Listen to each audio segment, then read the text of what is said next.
Hello there, everyone. Sorry. Sorry for the 7 minute starting soon. I was eating a sandwich. And it would have been 5 minutes, but I also needed to get some hot water, which I forgot. Yeah, I had a sandwich just now. It was really good. I brushed my teeth like 15 minutes ago, because there's a spider in my bathtub, and that is spooky. But anyway, yeah, today we are starting the Forgotten Turnabout, which I'm really quite looking forward to. I think this one was a good case from what I can remember. And yeah, let's just get started. Let me get my headphones on and get ready. I'm coughing a lot. It's because I'm still a bit sick. But I should be good enough to at least do this. But yeah, let's get started.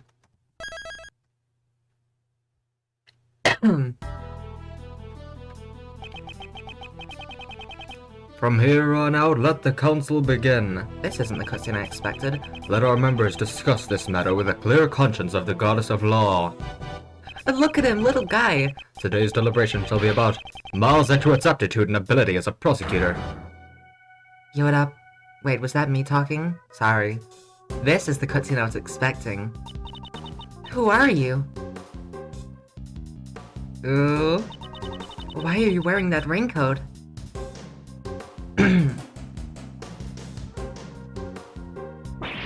Ah! Bye, Kay. Ah! My throat is too fucked up to scream. Yeah, Kay just dies at the beginning of this. We love her for it. Classic Kay. Oh my god, it's me. Dick Gumshoe. Kay's dead. Trying to get the reservation for the funeral ready, sir, but I just couldn't get any. Oh my god. Walking back and forth like a Dick Gumshoe should. Oh. Calm down. You're getting dust everywhere. But I'm pissed. I've already cleaned this room 3 times since this morning. Well, now you'll need to do it a 4th time. You're way too calm, sir. What if they actually take your badge? A decision has not yet been made. What, it looks like it's pretty much decided? Don't you remember what Judge Courtney said? Also, I got to tweet them live. I'll make it very brief. Streaming kids for twitch.tv / Ica. There we go, that should be good. I always forget. Don't you remember what Judge Courtney said? I was just chilling here with a sandwich and I forgot to tweet that I'm live. Good streamer. Yeah, that was me speaking, fuck. Oh wait, never mind, this is me. Prosecutor Edgeworth, the woke PIC has you in its sights. They will receive a report on everything you did here today. And you will most likely be required to appear before them. I've been ordered to attend the meeting. That is all. I hate this, sir. I won't be able to work with you anymore. As a detective, perhaps you should welcome this turn of events. You would no longer have to work with such a troublesome prosecutor as myself. Oh, why would you say something like that, sir? The problem is with the PIC and their false accusations. Mr. Edgeworth, don't tell me you actually want to become a defense attorney. But because you can't do that. Being a prosecutor is exactly what makes you Prosecutor Edgeworth, sir. A defense attorney, huh? My father was a defense attorney. I became a prosecutor because of the incident where I lost my father. However, the reason I became interested in the legal world was because my father, who passed away, had been a defense attorney. To fight crime as a prosecutor, or to save people as a defense attorney, I want you to think carefully about how you want to live your life from now on. Are you listening, sir? I don't like this one bit. There's no need for you to be so pessimistic. Maybe my replacement will be more lenient during your salary assessments. Ah, I see. That way I can eat more than just instant noodles every day. Oh wait, what am I saying? That's not the point here! I think it kind of is. Your livelihood should be at least somewhat the point. He was actually imagining it. Well, yeah, because you don't let him eat food. Edgeworth. Like, you're a swell guy and all, but this guy... Your subordinate's gonna fucking starve. You're not paying him a living wage, Edgeworth. We're busy right now. Come back later, pal. I forgot she shows up here. Paging Mr. Edgeworth. Fuck, my throat is fucked. I'm not gonna be able to do this voice, am I? Is there a Mr. Mouse Edgeworth here? Mr. Edgeworth's busy now. I'll listen to whatever I have to say later, pal. This isn't good. Your face has become all red. A red face. Like I said, we're kind of busy right now, so... I've got it. You have a tummy ache, right? This calls for an injection, stat. Please roll up your sleeves. Hey, no, I'm perfectly healthy. I don't think doctors can just give injections on such short notice. Who might you be? Ah, I'm so sorry. I forgot to introduce myself. My name is Karen Jensen. I'm a registered nurse at the Die Young Hospital. I'm sorry, but Die Young? What the fuck are you talking about? I'm sorry, but nobody here is sick. You must have the wrong room. Are you Mr. Miles Edgeworth? You have such great wrinkles between your brow. Why does everyone point that out?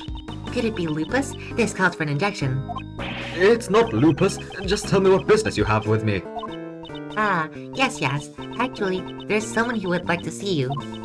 Please wait a moment. I'll call them here right now. Oh, wait. What the fuck, sir? I don't think she's a real nurse. She left, sir. I wonder who she's gonna bring. If she's bringing someone from the hospital. Could it be a patient, sir? I can skip the text again for some reason. Maybe it's someone who is traumatized by your harsh words. What is that supposed to mean? See, when you clear me like that, it feels like I'm gonna have a heart attack. I can't skip anymore either, Mr. Edgeworth. You made it so I can't skip the text anymore, Mr. Edgeworth. You could send someone to the hospital with that. Is it really that bad? I'm just being my normal self, though.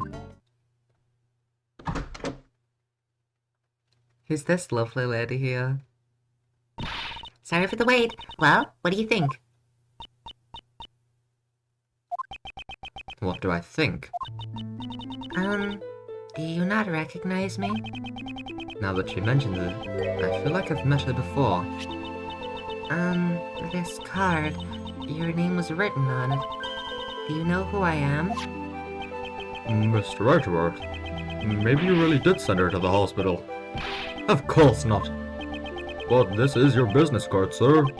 It clearly says, Prosecutor Miles Edgeworth. That's true. I'm terribly sorry. Well... There's fireworks outside, what the heck? The truth is, this girl suffers from memory loss. A memory loss? Amnesia? Again? For the 70 billionth time in this eternity, there's amnesia? Yes, and that seems to be the case. Ah, her parents should be worried sick right now. Oh yeah, her parents. Karen, you should know this. Come on, nobody in Isotenia's parents. Come on. They probably haven't been able to sleep. I doubt they've gotten more than 8 hours. Isn't that plenty of sleep? I see. It sure sounds horrible. But it's alright now. Since she has that business card, she must be an acquaintance of Mr. Edgeworth. Just leave her to us, Paul. Right, Mr. Edgeworth? Indeed. We might be able to verify her identity, at least. Would you really do that for me? First, I'd like you to tell us everything that you know. That's all, Mr. Edgeworth. You have nothing to worry about now, miss. Good grief. Excuse me, girl. I'm a prosecutor. I'm terribly sorry. Even if you give me that, I still don't remember anything about you. No, I wasn't planning on giving it to you. Why does everyone always think we're just giving it to them? But, press Windows. That's like the go-to response. Thanks for the gift. But still, where to begin? What should I ask her first?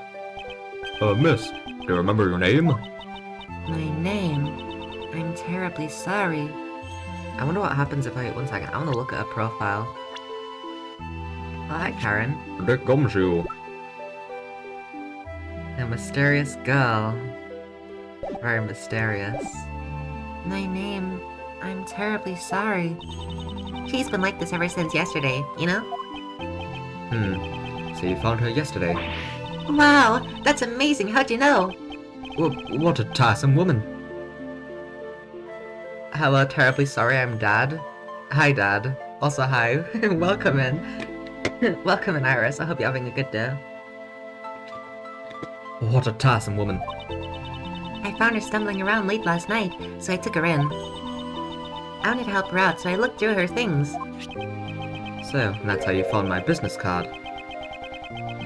The nurse's voice though. Hi, welcome in. Gotta go last. So that's how you found my business card. Did you have anything else with her? Nothing to reveal her name or address. Ah, but she was wearing this when I found her. It's an unusual design, don't you think? Oh, this badge is... Whoa! Oh, they are the grousers. Oh, that means... it couldn't be. Are you Kay? Kay.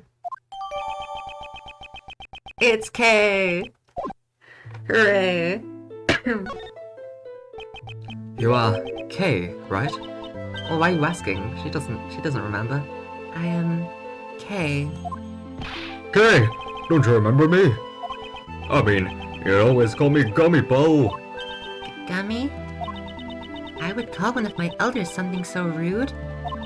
I'm so sorry. What a horrible thing I did. I feel like my heart is going to burst from guilt.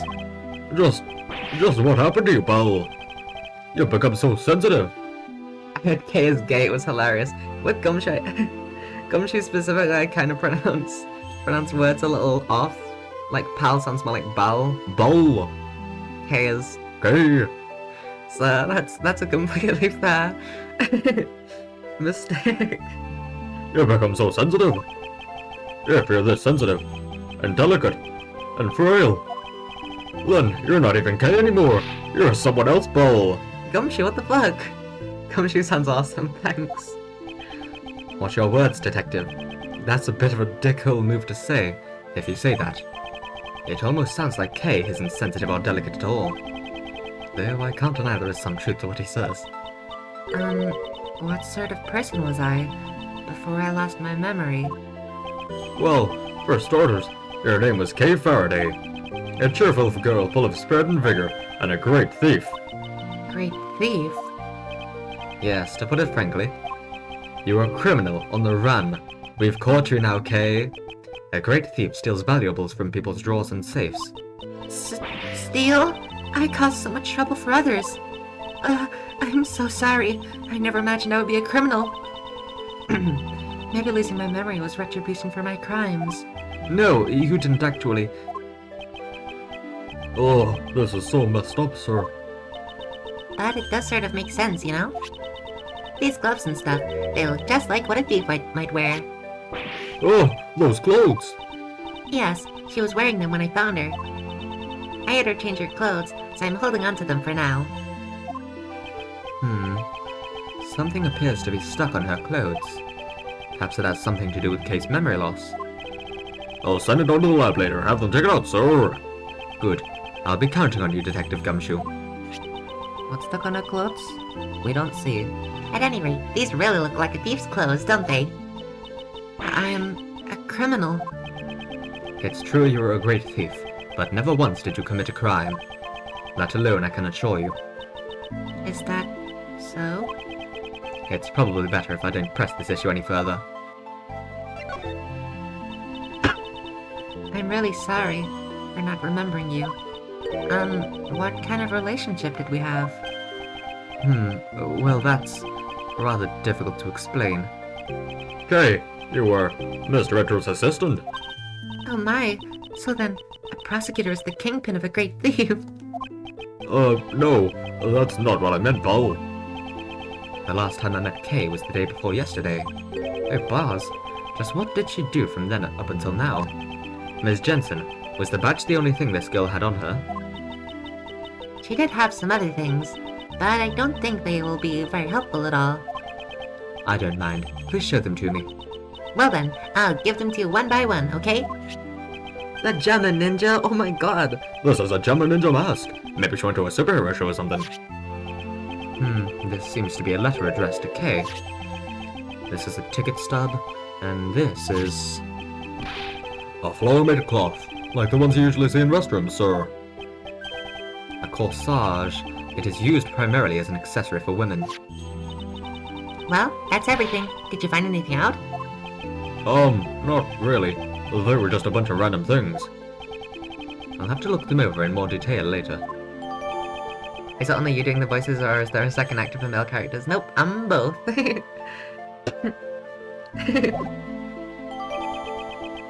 Larry Casper's... Can we... I want to read it. But yep, there's a letter. Anyway. Don't need to know what the letter's about.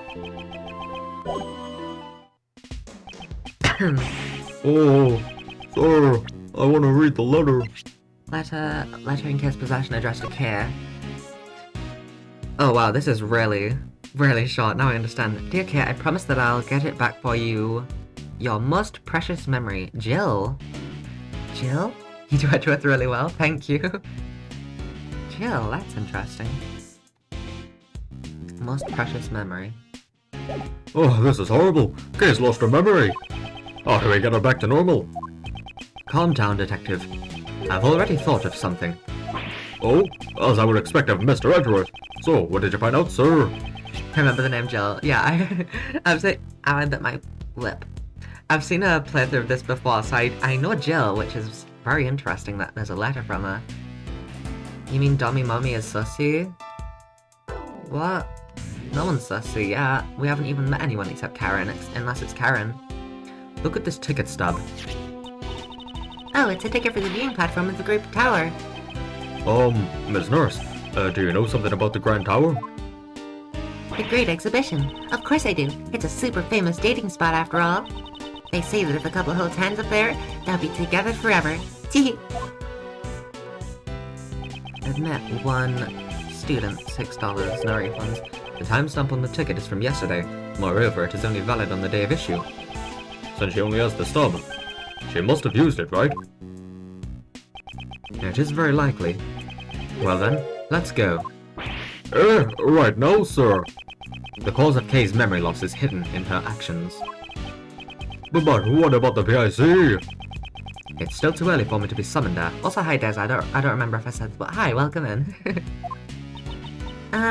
So, should I leave Kay with you then? That is what I would prefer. Kay, you're fine with that, right?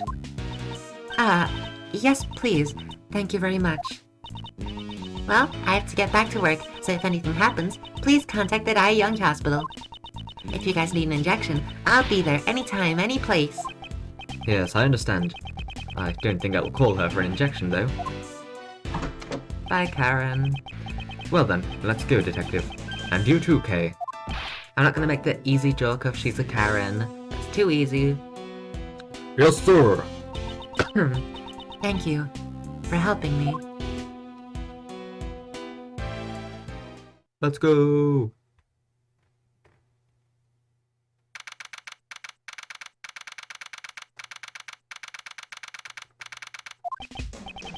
According to the pamphlet, this building's 50 stories tall. It's mostly filled with offices, though. Only the viewing platform is open to the public. Thanks for the follow as well. The sound alert didn't play because it's silly. Ha! I'm the coolest. Here you go, sir. I just got this at the reception desk. Good, thank you. Contains a cross-section of the tower and an overhead view of the platform. Well then, let us head inside immediately. Eek! The Grand Tower! The Grand Tower's collapsing! What? No, you can't! Please stop! Please, I beg of you. Oh, it's no good. Unless I drink fresh milk, my thoughts just won't reach. What's wrong, Bo? Did something happen at the Grand Tower? Cut. Excuse me, we're sort of in the middle of shooting a movie and,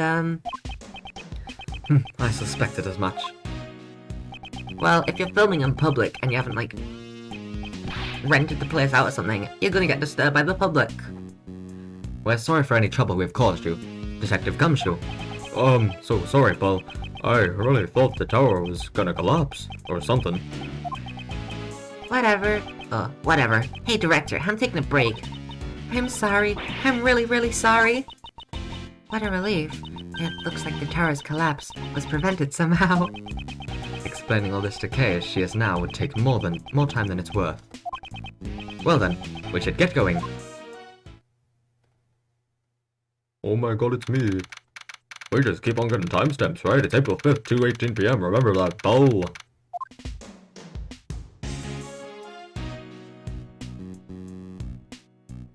Heavens. Tia. Wow, what a view! I bet I can see my house from here. The wind is really strong up here. Everything should be fine as long as you stay close to me and Director Bo. If you start to blow away, one of us will be sure to catch you.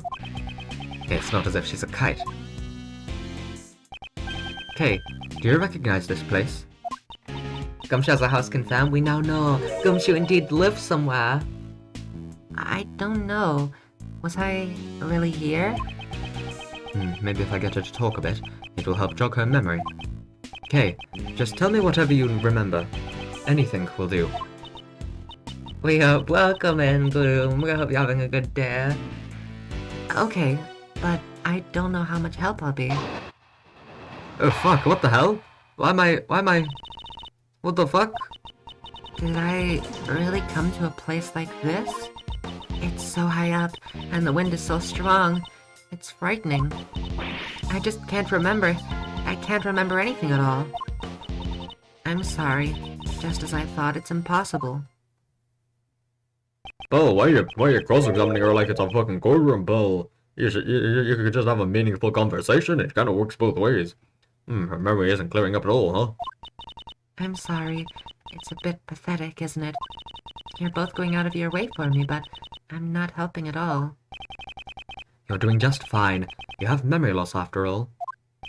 Alright, Mr. Edward. Remember to go easy on her, sir. Normally, you have this really intense and kind of scary look on your face. Ugh, you're not helping, Detective. Rebuttal? Such a funny word for this situation. I'm going to rebut your accusations. Did I really come to a place like this? Fuck.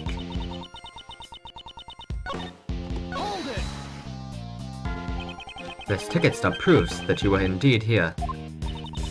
But I really don't remember coming here at all. I don't think I would want to come to a place like this. It's so high up, and the wind is so strong.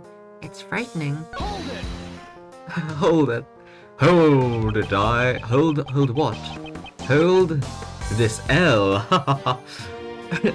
You used to love places like these, though. Was that really me? We're so high up. Just looking down makes me dizzy. I think these kinds of places should be shut down. What if an elderly person or a small child were to fall off? The railing here is quite high. I think your worries are unfounded. Sorry if you can hear fireworks in the background. Is that so? I just can't remember. I can't remember anything at all. You say you don't remember anything. In that case, is there anything that looks familiar? Looks familiar. The cherry tree. What about the cherry tree? I was standing under that cherry tree. That's right. I was taking shelter from the rain because it was raining then. And there, I saw something red. She was under the cherry tree while it rained. And from there she saw something red. Is something wrong? It's nothing. Could you add that last part to your story? Something red. Do we have anything red? Because we know what it is, because we saw the cutscene. Do we have anything red? No. But from under the cherry tree, I feel like I saw something red. A red... what exactly? A red... something or other. It was something red. That's all I can remember about it. Speaking of things that are red here, could it be that stand over there? Stand. A red... stand. That's right. You remember the Red Hood from the first kiss? Yeah. Yeah, I've seen a playthrough of this game, so I already kinda know what's going on, except for, like, little details. I saw someone walking towards me from the other side of that stand. And then what happened? And then... I'm sorry. It's alright. Simply add everything you just said to your story. That's right. Someone was walking towards me from the other side of that stand. Shelley the killer? By that stand, you mean that man? Do you mean the stand directly behind you? Yes, from behind that red stand, someone came walking towards me. I saw it from under the cherry tree. You've been saying that you saw someone.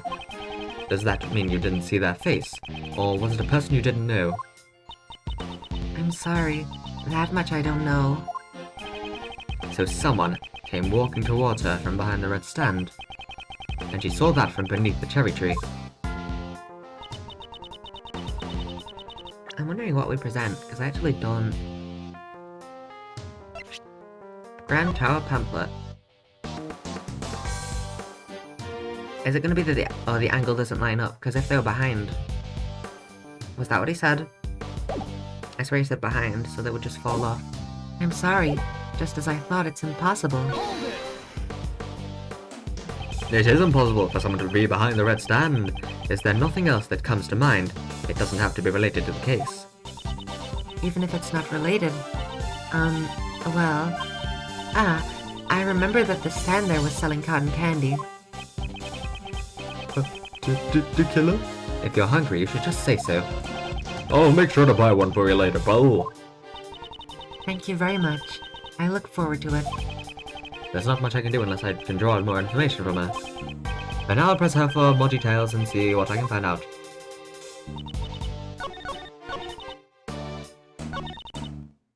Someone's walking from the other side of that stand. Yeah, it doesn't match up. I'm presenting evidence like it's court. Objection! You're a fucking liar! I'm gonna cause so much more damage to her, oh my god. So, you're saying that someone came from behind the stand and walked directly towards you. Yes, someone came right up to me. Then that someone must have been a ghost. No, it was a person. I'm sure of it. Updated autopsy report. If this is where you were under the cherry tree, then someone behind that stand wouldn't have any ground to stand on. They'd be floating in midair. No person should be able to stand there. But I'm not lying. Someone in red was on the other side of the stand. Ooh.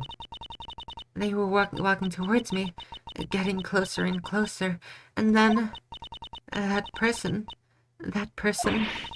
Ah! Oh fuck! Ah! What's wrong? Calm down here, it's alright. Me and Mr. Edgeworth are both here for you, pal. They were just asserting dominance by refusing gravity, yeah. They were just... Who needs gravity when you're just epic like that? I was pushed off. That person in red. Yes, they were wearing a red raincoat. Someone in a red raincoat was walking in midair. And furthermore, they pushed her off this building. Nonsense. There's no way she could be alright after falling from a building this high.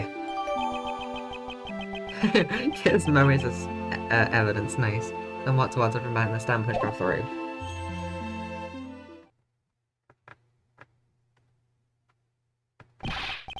Attention, everyone! Please remain where you are. What's wrong, pal? I'm a detective. Tell me what's going on. Sir, a body was just discovered in this building. Oh, body! Who is the victim? We're currently investigating the details, but the victim is a woman. We have verified that her name is Kay. What? Wait, no?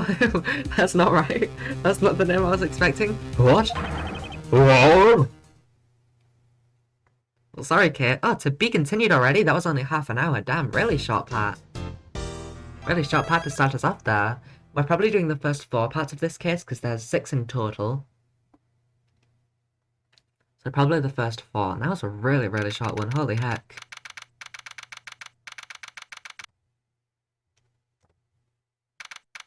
PIC meeting room? The woke PIC, Bo. This room is... Would this room happen to be... Yes, sir. It's the Prosecutorial Investigation Committee's meeting room. What? It's here? I'd heard they recently moved out of the prosecutor's building. But to think that they moved here of all places...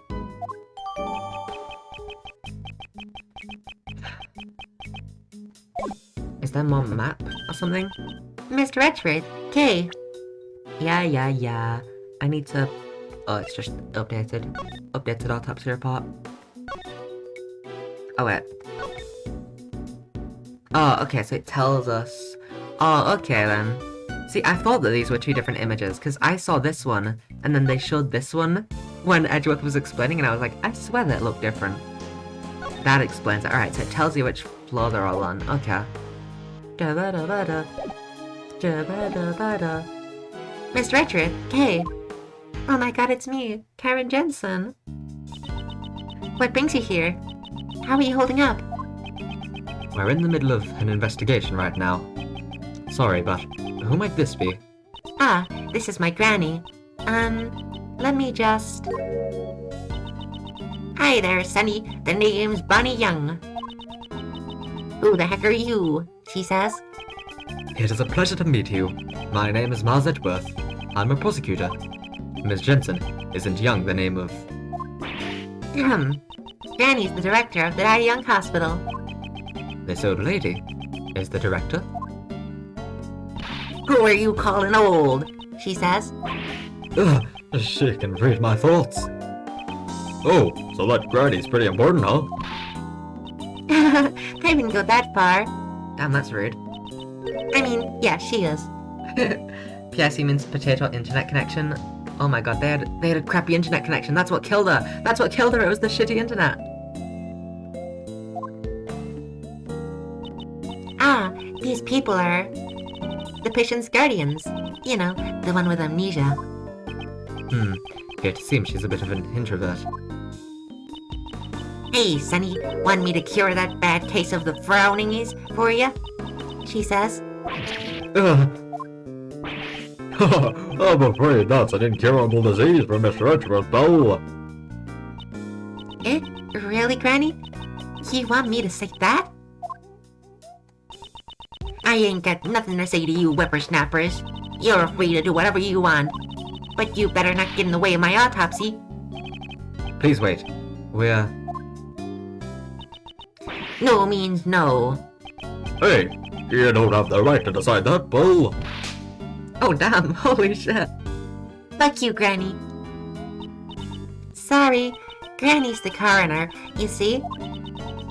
And she's in charge of this case, so ouch! So I'm very sorry, but that's the way it is. They're so abusive, what the heck? By the way, Karen sounds very similar to the Turkish word Karen, which means stomach and your wife. That would be... what a great name to have. Stomach and your wife.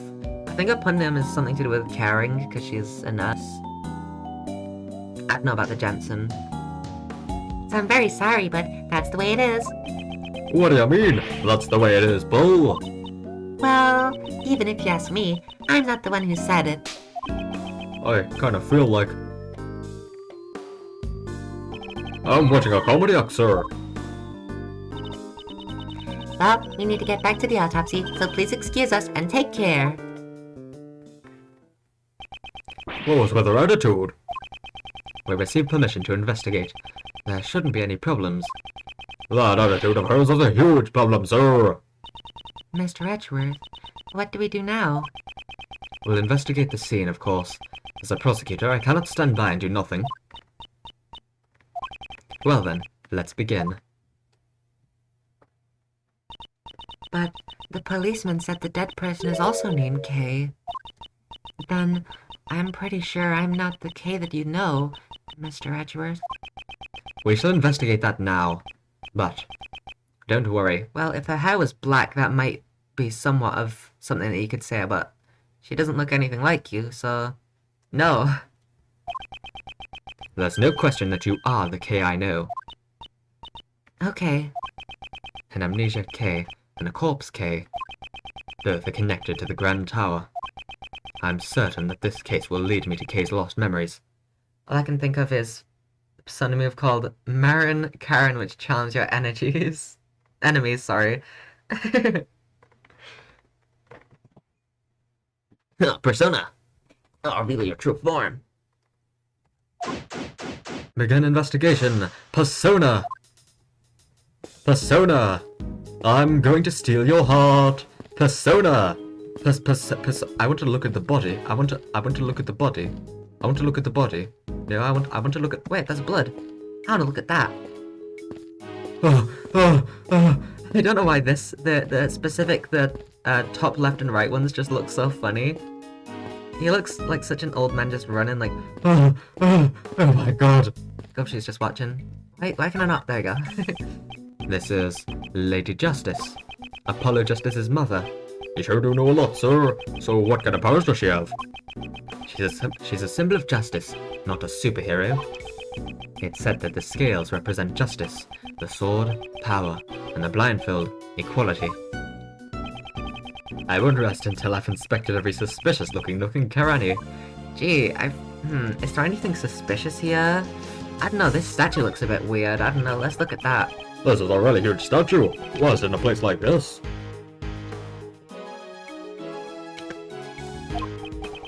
She is known as the Goddess of Justice. You might call it a statue for judging prosecutors. It seems this statue was also made by Pierre Huquet. Oh wow. Oh, you mean the victim of the IS-7 incident, Isaac Dover? Setting aside his background and personality, he really was a brilliant sculptor. Well, they do say that artists are either geniuses or weirdos. I suppose Larry would fall into the latter category. Does Larry not show up for the rest of this game? Oh, I hope not. Don't have to think about Larry until a very long time. A pool of blood lies at the feet of the goddess statue. Judging from the pool of blood, it seemed that this was where the victim was killed. Larry isn't a weirdo. I mean, a little bit. But sir, the body's over there. Yeah, and there's no blood over that, so it was probably moved. After murdering the victim, did the killer move the body? He's a ladies' man, a horrible one at that. Yeah, very bad. Did the killer move the body? Is that everything? My logic is grayed out. I'm not allowed to logic just because I didn't have anything. Oh, okay, I already checked this area. I was thinking there might be something that I accidentally missed, but nope. Oh my god, his cravat flutters in the wind. My cravat does not flutter that much. Hello there. I'm sorry. Right now, Granny's in the middle of the autopsy, so... Are you Sonny trying to get in the way of my autopsy? Is what she says. Could you please wait just a little bit longer? Yes, I suppose we have no choice. We'll come back to investigate the body later. What are you doing, huh? Little man? You there. Tell me the situation about the security of this room. Yes, sir. To enter this room, a special keycard is required. I see. In other words, not just anyone can enter this room. Right, I need to logic this. So, the person who found the body was also... Yes, it was a member of the PIC who had come here for today's hearing. A member of the PIC? The woke PIC. If not for this case, right now I would be. Oh no, I don't have to logic, I just needed to get information. Excuse me. Is this who I think it is? Wait, it's Francesca, let's go! I wasn't sure when she showed up, but I was kind of certain it was early on, which is why I put her on the spinny backer. You are... Oh, yes. What is it? Francesca. That voice. It's Von Karma, right? Do you know her, Granny? Good to see you again, Doctor. And you as well, Miles Edgeworth. What is she doing here? I think you can show a Kay's badge or profile, something like that. Francesca? Franziska von Karma. She's a prosecutor working with Interpol, and the daughter of Manfred von Karma. She should be jetting around the world right now. Wherever there is a case, I will follow. National borders mean nothing before me. Your presence here must mean that this case has international significance. You know well enough that I'm chasing a smuggling ring. Yeah, this does have something to do with the smuggling ring, I think. I shall recover all the stolen goods and crush that organization. Then, does that mean the smuggling ring is also involved in this particular case? Any further information is confidential. I'm not obligated to speak of it with you. So, it won't be that easy. Miss Franziska, Von Karma? Granny says... The autopsy's complete. You're free to do what you want. In that case, we would like to investigate as well. I've heard rumors about you. No way I'm letting you near that body. You're that prosecutor who's about to get the boot. You best run on home now, Sonny. Just so you know, I was the one who said that, okay? We get it, Karen. Please, Granny, we need to investigate, no matter what. Damn, I forgot to put streamer mod on Discord so I'm getting notifications. No!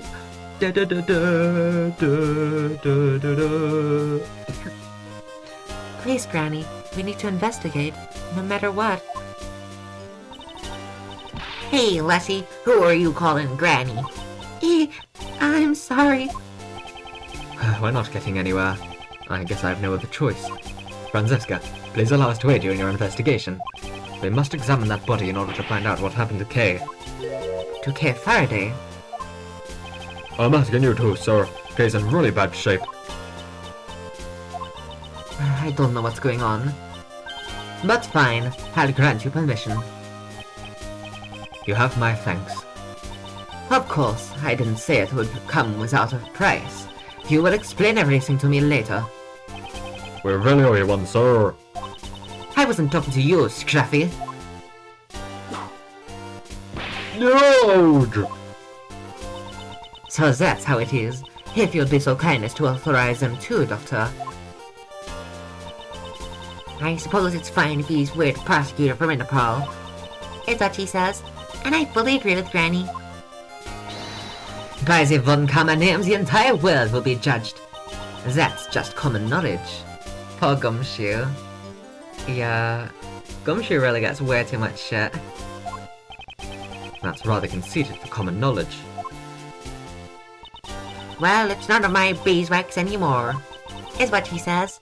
I hope you don't get in trouble for this. You needn't worry. My reputation will not be shaken by something so petty. Unlike me, who is on the verge of losing his badge. But also we love Francesca, so she's allowed to give Gumshoe shit. Hi, Francesca. Yo, what up? Yo, what's up? Yes, what is it? I'm a Yatagrasu. Miles Edgeworth? Unlike you, I'm actually busy. I don't have the time to look at something like that. Why don't you just look at that evidence again by yourself? She's certainly as harsh as ever. Well, I'm a prosecutor at least. Francesca, I would like you to take a look at this. I'll ask just in case. What is that? It's my prosecutor's badge. And? That is all. Nice. No! You should be relieved. You felt pain, right? What do you mean by that? Fools can't catch colds, so I thought they wouldn't be able to feel pain either. Nice. Kay Faraday lost her memories. How dare you let that happen to her on your watch? I have no defense, because I'm a prosecutor. It's not Mr. Edgeworth's fault. Are you alright? being bandaged up like that. Yes. Thank you for worrying about me. Her behavior is certainly strange. It's unusual to hear her give thanks like that. Miles Edgeworth, hurry up and get her memories back. Why don't you just admit that you're worried about her? Franziska's so sweet. We love Franziska. Notice anything? A murder case at the PIC meeting room. Since you asked to cooperate in the investigation, I do hope you will be able to produce results. Naturally. But why do you think I'm here? Well, now that you mention it. Why are you here exactly? That's right. She still doesn't know about my PIC hearing today. Well, no, you're not here because of the meeting. You're here because of Kay. The circumstances behind it are deeper than the sea, sir. Allow me to explain on Mr. Richard's behalf. Behold! Miles Edgeworth, I do not care about your circumstances. All that matters now is reaching the truth of this case. Am I wrong? Indeed, there is some truth in what you say. If you ask me, I don't think that's totally right. Yo! I'll say this. Whipping someone is easier than being worried. But being on the receiving end of the whip isn't easy at all. Oh! What about Franziska von Karma? Do you know her, by any chance? Franziska, why are you here when you're supposed to be working with Interpol? Curious, are you? But it's confidential. I have no obligation to tell you. Her response was as I expected. More importantly, shouldn't there be a prosecutor in charge of this murder case? I don't know who it is, but I was hoping it wouldn't be someone completely useless. They're not even here yet. They're late. Just what is that fool doing? Yo! I have nothing to do with it, sir. I wouldn't think it's very commendable to just whip people at random. I swing, therefore I whip. That is my philosophy. I will whip anyone who slacks up in their work. To the yet unseen prosecutor in charge, I hereby offer you my sympathies in advance. It's gonna be Sebi, because... Of course it is, right? Judging from your exchange just now, I take it you've met Dr. Young before. How astute, Miles Edgeworth. That's right, she is an acquaintance of mine. Back then, it's a long story. It seems she doesn't intend to tell me anymore. Shall I leave it at that then? So what happened back then? Please tell me all about it, sir. Yo! A foolish fool shamelessly prying into other people's business. Watch what you say, Scruffy. Oh, cool, whipping me out of the blue. With great whip comes great responsibility, sir. One good whip deserves another. As the scruffy fool gets the whip. Try harder, worthless whip bait. Yo! It appears I was right to leave it at that. Bye, Franziska. We're gonna examine the body. And also talk to Kay. Yo, what up? Oh, yeah. This body? It's not case, sir. It doesn't look like it at all. At all. Of course it isn't. Kay's alive after all. Her age is, I'd guess, around 30, and she's wearing a pantsuit. Maybe she worked in one of the offices in this building. She looks fancy as heck. So her identity is still unknown. The question now becomes, why did the police believe her name was Kay? I won't rest until I've inspected every suspicious nook and cranny. This instantly intrigued me. Is that the flower that we got? Something seems to be pinned to her jacket.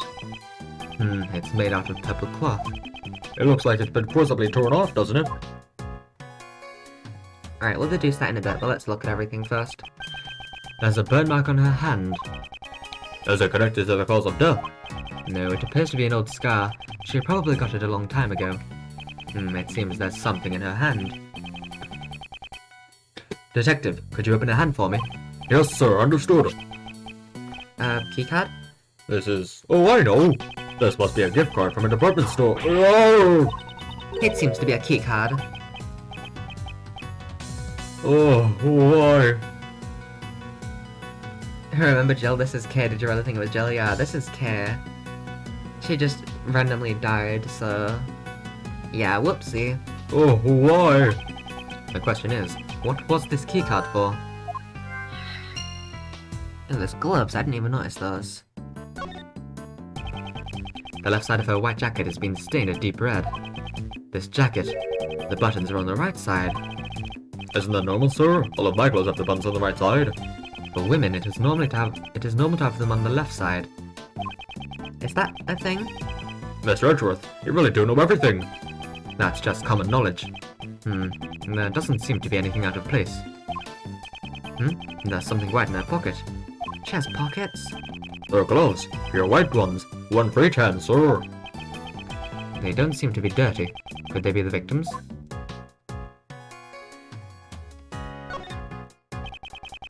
There's some blood in her head. Maybe she was hit with something. We don't know that for sure. Our investigation will ultimately clear that up. Oh wait, I just saw the murder weapon. I didn't see that earlier. Do women's shirts have buttons on the left? I don't know, I've never had like a button-up shirt. Trying to think if there's anything. No, I don't have anything with buttons on it. I have a zipper, that's on the left side. But I think that's normal for like jackets to have zippers on the left side, right? I don't know. Could this be the murder weapon, sir? Plus I'm pretty sure this is a men's jacket. It's really big on me anyway. A 3-pronged candelabra, it consists with a number of stab wounds. She was probably stabbed by the prongs of the candelabra. A candy zebra. Candy zebra. I'm afraid it's not quite what you're imagining, Detective. A candelabra is a candlestick holder with multiple arms. Oh, so it's a candle holder. You know, one time I forgot to pay my electric bill, and I had to get my own with candles. What time period are you from? You couldn't pay his electricity bill, Edgeworth, you hacker. Being rude. Oh, that says K, doesn't it? Ugh, this notebook. Oh, isn't that Kay's promise notebook? Is it? Oh, look at her. Oh, little K. This is the notebook she wrote all her promises to her father in. It really takes me back, sir. Yes. Little K, aww. When Kay was young, she and her father wrote the promises they made in this notebook. However, why is it in a place like this? Sir, it looks like a certificate for Clown University, sir. Oh, now that you mention it, I once heard something from Detective Bat a long time ago. Kid, Widow K. Oh, I love Widow K. She's so tiny. Her head's fucking massive, though. It seems that before anyone had noticed, Kay's memento had gone missing. Oh, her precious memories! Jill was gonna return the precious memories. That's what it meant. Why does she have the memory notebook? What? So a piece of evidence that was in police custody went missing. Detective Bat frantically searched all over for it, but it seems he never found it. What could this mean? Why was the missing notebook found here? You there, do you happen to know anything about this notebook? The victim was carrying this notebook when we found her. That was the only evidence we had to identify the body. So that's why you called her Kay. What a misleading victim, huh? Why'd she have Kay's notebook? When I die, I'm just gonna have like someone else's ID on me.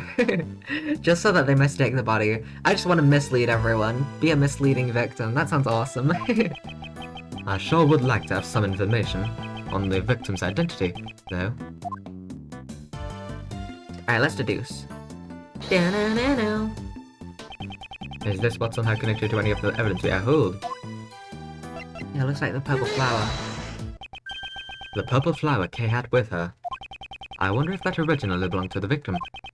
Now that you mention it, the cloth does look the same as the one on the pin. Yes, let's compare them without delay. It's a perfect match, sir. Way to go, Mr. Edgeworth. It's torn up from the victim's clothes. The fact that this flower belongs to the victim means...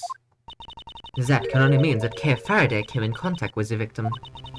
And about that corsage, it looks like it was forcibly ripped off.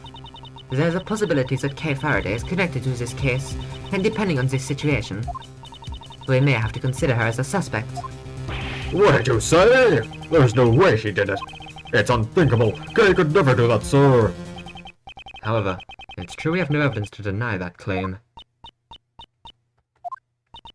It's nothing more than a possibility at the moment. Isn't that right, Miles Edgeworth? Indeed. The better or for worse. What? There's more? Do I also have to deduce that the stab wound was from the candelabra? Oh wait, no. There's no more to deduce. Is that it? There doesn't seem to be anything in this pocket. This pocket has holes in it, sir. Judging by how the cloth was pierced, she must have been stabbed by some sharp object. All your coins would fall out of those holes, sir. Detective, haven't you ever heard of a wallet? Of course I have, sir. I just use my pockets, though. Most people do, right? Never mind. I think that's it. Yeah, I already checked this area. Well, Kay, what you up to? You might be a killer. How does that feel, Kay? Yo, what up? Yo, what up? Yes? Can I help with something? Well, I'm a prosecutor. Is that a badge? For protecting someone? Like a badge worn by a hero of justice, right? She said hero of justice. No, this is called a prosecutor's badge. Edgeworth, shut the fuck up. Yes, it is. It's a hero of justice badge. I think what you're referring to would be a defense attorney's badge, right?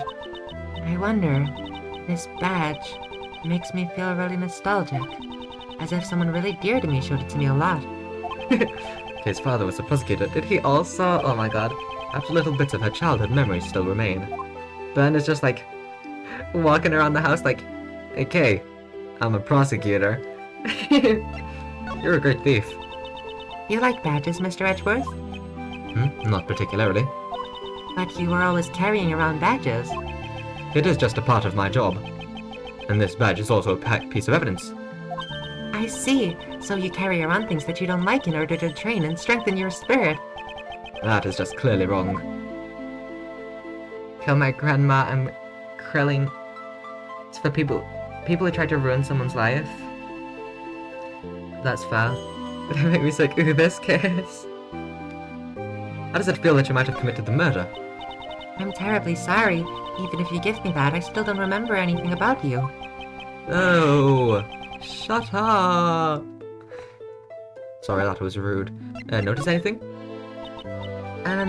This is an amazing room. There are large boxes filled with books, a stone sculpture, and sparkly windows.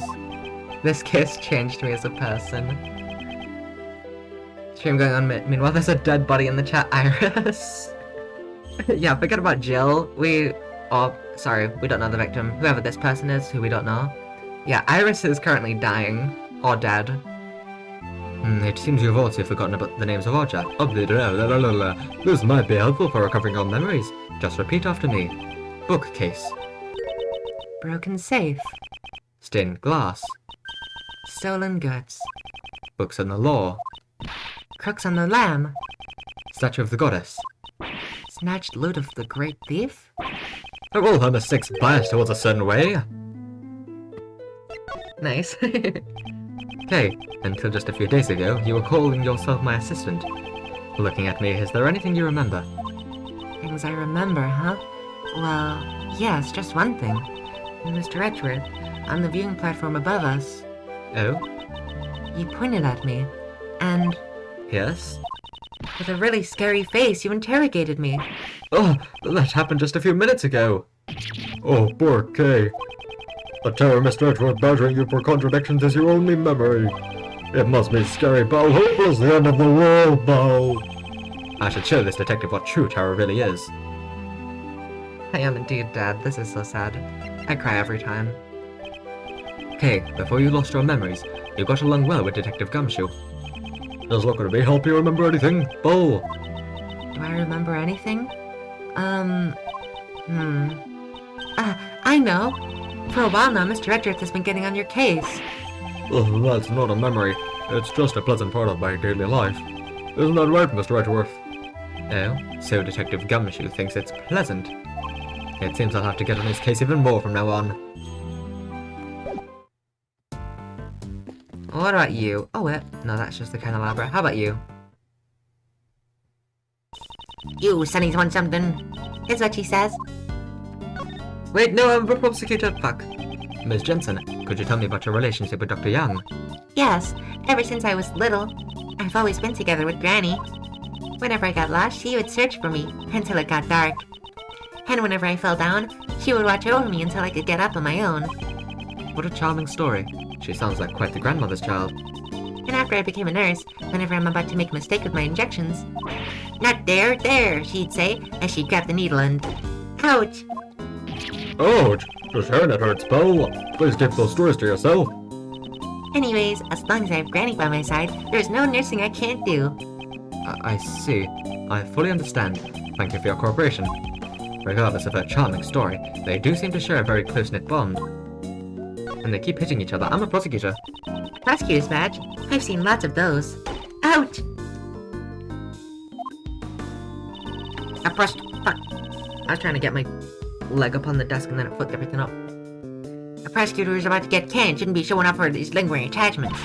If that badge means so much to you, maybe you should have lived a better life. What is truly important to me is not the badge itself. I'm sure what my granny meant to say was, there are times when you have to obey those above you. Or something like that. Thanks for the advice. Well, I'm a Yatagarasu. I'm really glad we found Kay's father. I'm an acquaintance of hers. I'm not her father. What? Then what about the business card? I doubt there are many children who carry around their parents' business cards. But I carry one around. Granny's, I mean. Yeah, but you also work there, so... So surely, ouch. I don't give a hoot how you're related. You took her in, so you better take good care of her. Of course, that was my intention. Kay's in good hands. Well, now I have 2 badges to show off whenever I can present. Dr. Young, you sure are a masterful courier, Bo. You work with such blinding speed and you make no wasted movements. What do you sennies know about autopsies? You don't know the first thing about my work. Oh, Allow me to apologize for his rudeness. I'll be sure to reprimand him later. The little nod. Oh, I love the little nod. Listen up, youngin'. It's my duty to perform the autopsy quickly and accurately. That's why I have no patience with those who get in the way of my work. Is what she says. Are you satisfied? Yes, very much so. When they wish to investigate, we have no desire to get in your way.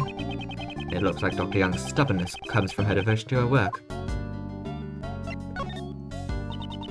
The Dai Young Hospital's a splendid hospital, and Granny's in charge of it.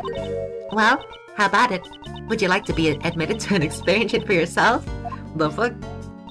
That's right. Right now, there is an opening in our hospital suite with an outdoor spa. No, don't do it, Edgeworth. Please have mercy for Gumshoe. Edgeworth, no. We're in good health. There's obviously no need for us to be hospitalized.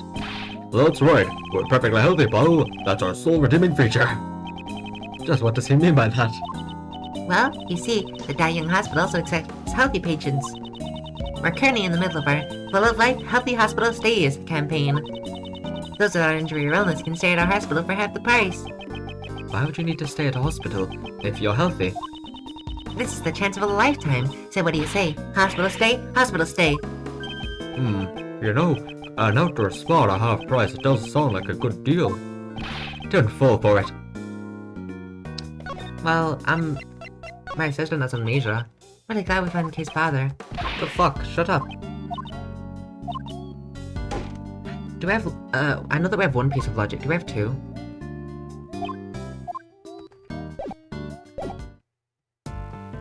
Unless we need to talk to this guy again. Yo, what up? Is the investigation going well? Sir, I'm actually putting my job aside to do some brain training. By focusing on images instead of words, You can stimulate your right brain. please stop talking. Nice. Right, logic, do we have anything? We have 1, I know, but... Oh, we have 2. Oh. Gee, I wonder, what could it have been used for? Good old logic. Never fails to be silly. Perhaps the keycard the victim was holding is for this room. I'll go find out, sir. Mr. Edgeworth, from this room's security system, we're able to retrieve the data of the victim's card. So that means the victim was able to freely enter this room. If the card actually belonged to his victim, of course. Yes, of course.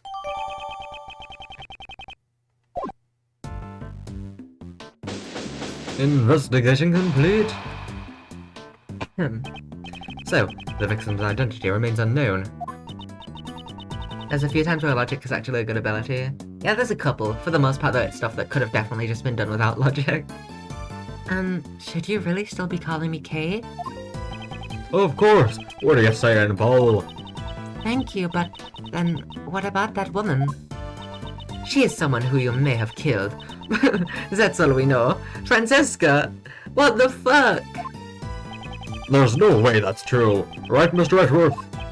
I also do not believe you killed her. You're such a naive man, Miles Edgeworth. Who the fuck is Sebastian? What the hell? Logic be like the victim was stabbed and there's a bloody knife next to the victim, but you still have to do 750 different logic connections to get to that, yeah. Franziska chill as hell, she really is, except for when she's saying, yeah, you probably killed her. Final Kiss has some good logic sections. I've heard that the Final Kiss has some good logic sections. I hope so. Here I come to save the day! That voice. Is it Sebi? It's Sebi. I fucking knew it, look at him! He doesn't even have Connie. So don't be afraid anymore, for the best prosecutor is here today! You what up? Pardon the interruption. Mr. Edgeworth, get away from the victim. I've inherited her dying wish. No one asked for you. Did you know the victim? Just as I thought. The goddess of law will surely reveal the truth to us. So please, rest in peace. That's right, Justine. Now that I'm here, everything will be a-okay. The culprit will rue the day he crossed paths with Meow! Miles Edgeworth, no, don't whip Sebi. Who is this fool of a man? Oh, why is she glaring at me? You're Franziska von Karma, am I correct? I love the logic things because how goofy they were, that's fair. It's not so much that it's like annoying. It's just kind of silly. AI duology is so good because everything is the best writing you've ever seen, and when it's not, it's the goofiest shit ever. That's so true. This game has such high highs and then such silly lows. Not just this game, the last game as well, like, oh my god. I apologize for my late introduction. I'm Justine Courtney. I love a bow. And the deceased individual is... Attorney Jill Crane, one of the members of the Prosecutorial Investigation Committee. I see. So that's why she had the keycard. I take it you're in charge of this case. Kirkus Alba's alibi being that he was shitting is so peak to me. Yeah, shit like that is just great. That's right, and with me in charge, this case is as good as salt the owl!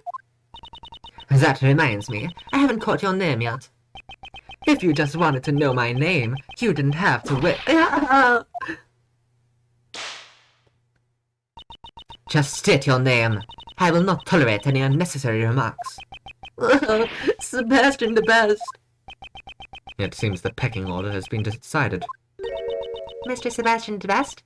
Here, this is from Granny. This is the autopsy report. It seems you've been bested, Mr. Edgeworth. This wasn't a competition to begin with. My job is done. May we meet again in front of another corpse. Okay, let's go home quickly. I need some noodles. I'll be leaving too. Take care, everyone. Look at them. Even though they seem... We're not gonna question it. The victim's head wound was post-mortem. Sebastian. And the candelabra dealt the fatal blow. Estimated time of death, his late last night. Oh, what is it, Justine? Well, I do appreciate your enthusiasm. Perhaps you should give your tongue a rest. You might pull a muscle. Well, that would be painful indeed. Autopsy report. I don't know why we have this, but nice. Anyways, it's quite clear now. Kay Faraday must be arrested. What? What's the big idea, Paul? It's just as he says, Detective. The culprit is Miss Kay Faraday, the young lady in bandages over there, although she's not wearing her usual attire. Are you not Miss Kay Faraday? And what would you do if she is Kay? If you're going to arrest her? Then I will resist by any means necessary. That I guarantee you. I'm now convinced. The doubts surrounding your suitability as a prosecutor were indeed warranted. It's fine, Mr. Edgeworth. You can go. Don't worry about me. I'll be fine. What are you saying, Kay? You can't just go along with them, Paul. But I don't remember anything. What if I really did kill that woman, and then forgot about it? If that's true. Acknowledgement is the goddess's mercy. Atonement is her will. The goddess of law will surely praise you for your prudence. Sebastian, and Judge Courtney. If you believe she is the culprit, on what basis do you make your accusations? Unless I'm completely convinced by your explanation, I will not obey your orders. Fine, have it your way. Now sit tight and listen to the perfect reasoning of the best. I love Sebby. I'm the best in the world. No one else can do what I do. And that's my reason. Yes, that's why I was the first to realize that Kay Faraday is the culprit. She broke into the meeting room in order to steal something. In other words, she's the only one who could have killed Miss Crane. Him lying about being a Steel Samurai fan. Unfortunately for him, he was against the most autistic Steel Samurai fan ever. Yeah, Jonathan was making like fucking references and shit, being like, well, if you know the Steel Samurai, then why are you surprised? Crocodile was just like, fuck. Also, lighting a building on fire twice to move a body, yeah. That case was fucking wild in retrospect. As logic's as awful as ever, sir. Harsh words. Coming from you, detective. I asked for some basis to your claims, yet your reasoning has told me absolutely nothing. However, we have no evidence to prove she didn't do it either. Don't worry, Kay. I'm sure Mr. Edgeworth will pull off a miracle. You think my deductions are some kind of miracle work? You'd better not disappoint me, understand, Miles Edgeworth? Because if you do, this whip of mine won't stay silent. Yo, what up? I'm the best in the world. No one else can do what I do. Already, I've noticed 2 contradictions in your testimony. My reasoning is flawless. It doesn't contain even a single contradiction. The number of contradictions has just increased to 3. Oh, I get it. This is all a part of your plan to mislead me, isn't it? Well, too bad, because the best will not be led astray. Yes, that's why I was the first to realize that Kay Faraday is the culprit. If you believe Kay is the culprit, then I would like to hear the basis to your reasoning. Just sit back and be in awe of my brilliant deductions. Nothing escapes the watchful eye of the best. Before I had even laid eyes on the crime scene, no, before I was even aware of this case, yes, I knew that she was the culprit. Yo! Basis of your reasoning? Yes, ma'am! Well... She broke into the meeting room and heard her to steal something.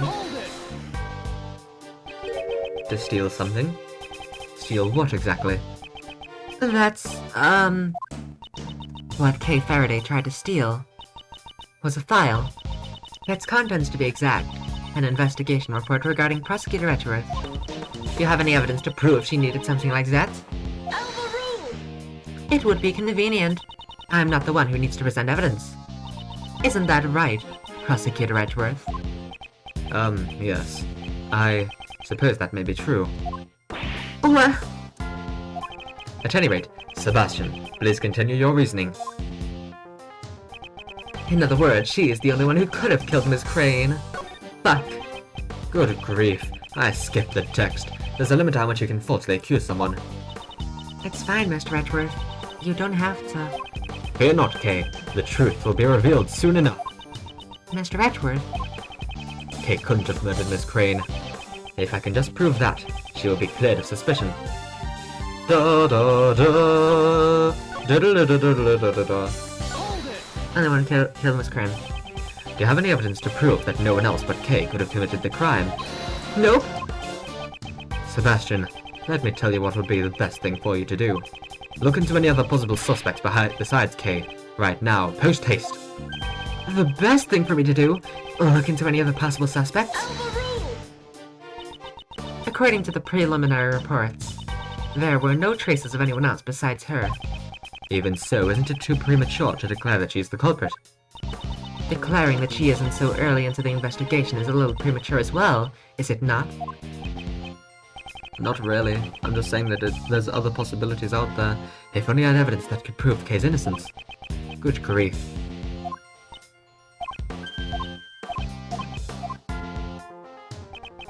So, what? Let me actually read this now. The first it would just be us, right? Yeah. Broke into the meeting room in order to steal something.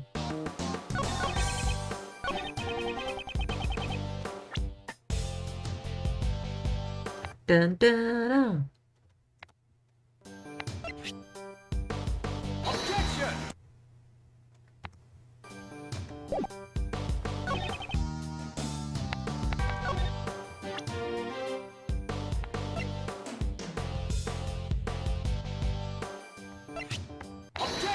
Yeah, it was just the keycard. I don't think we had the actual keycard itself in evidence. It certainly sounds like you are quite familiar with this room. The best man for the job should know all about the best places. Unfortunately, it seems that you are not the best man for the job. Are you mocking me? That's for you to decide. You didn't even know about this keycard, did you? Of course I know about that. You needed to enter this room. Was it really needed? This foolish fool simply doesn't know when to give up. Ouch! Sebastian, do you really suspect Kay? That's right. She's the only one who could have done it. Well then, allow me to ask you. Since this room can only be entered by using a keycard, how did she enter the room without one? Yeah, well... She probably used this, and that, and, Oh, did you pull a muscle? Allow me to explain then. The door could only be opened by members of the PIC, which means... Yes, that's correct. She conceded so easily. Take a look at this. It's a record of this room that I investigated just a while ago. Oh, yo, what's up? User IDs? Oh my god. Rise from the ashes? At 12:52 AM, the door was opened using Miss Crane's keycard.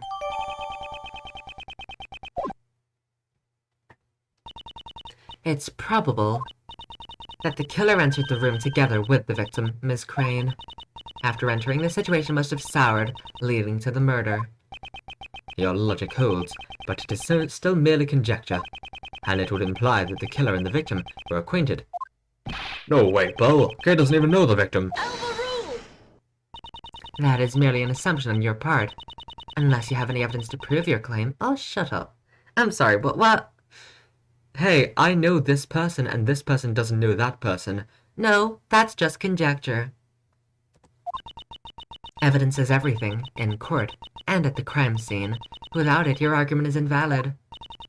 In that case, I trust that you have evidence to prove that Kay Faraday and the victim were connected. Of course. What? It's the promise notebook, obviously, right? This letter. Wait, she has the letter? What? There's another letter? Was discovered by Dr. Young in Miss Crane's breast pocket. Heh, breast. That means titty. It does mean titty. The victim's belongings. Why did she withhold such a vital evidence until now? Could it be she was waiting for the perfect time to reveal it?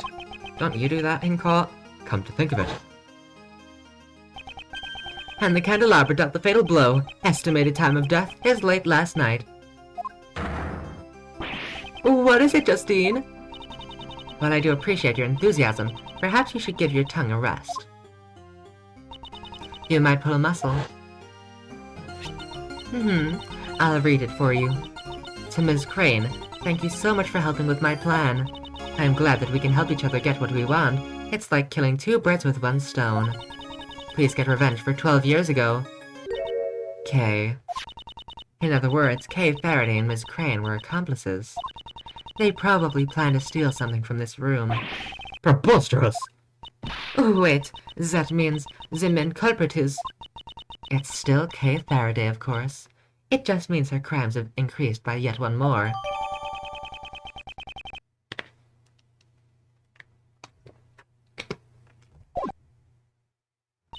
I'm the main culprit.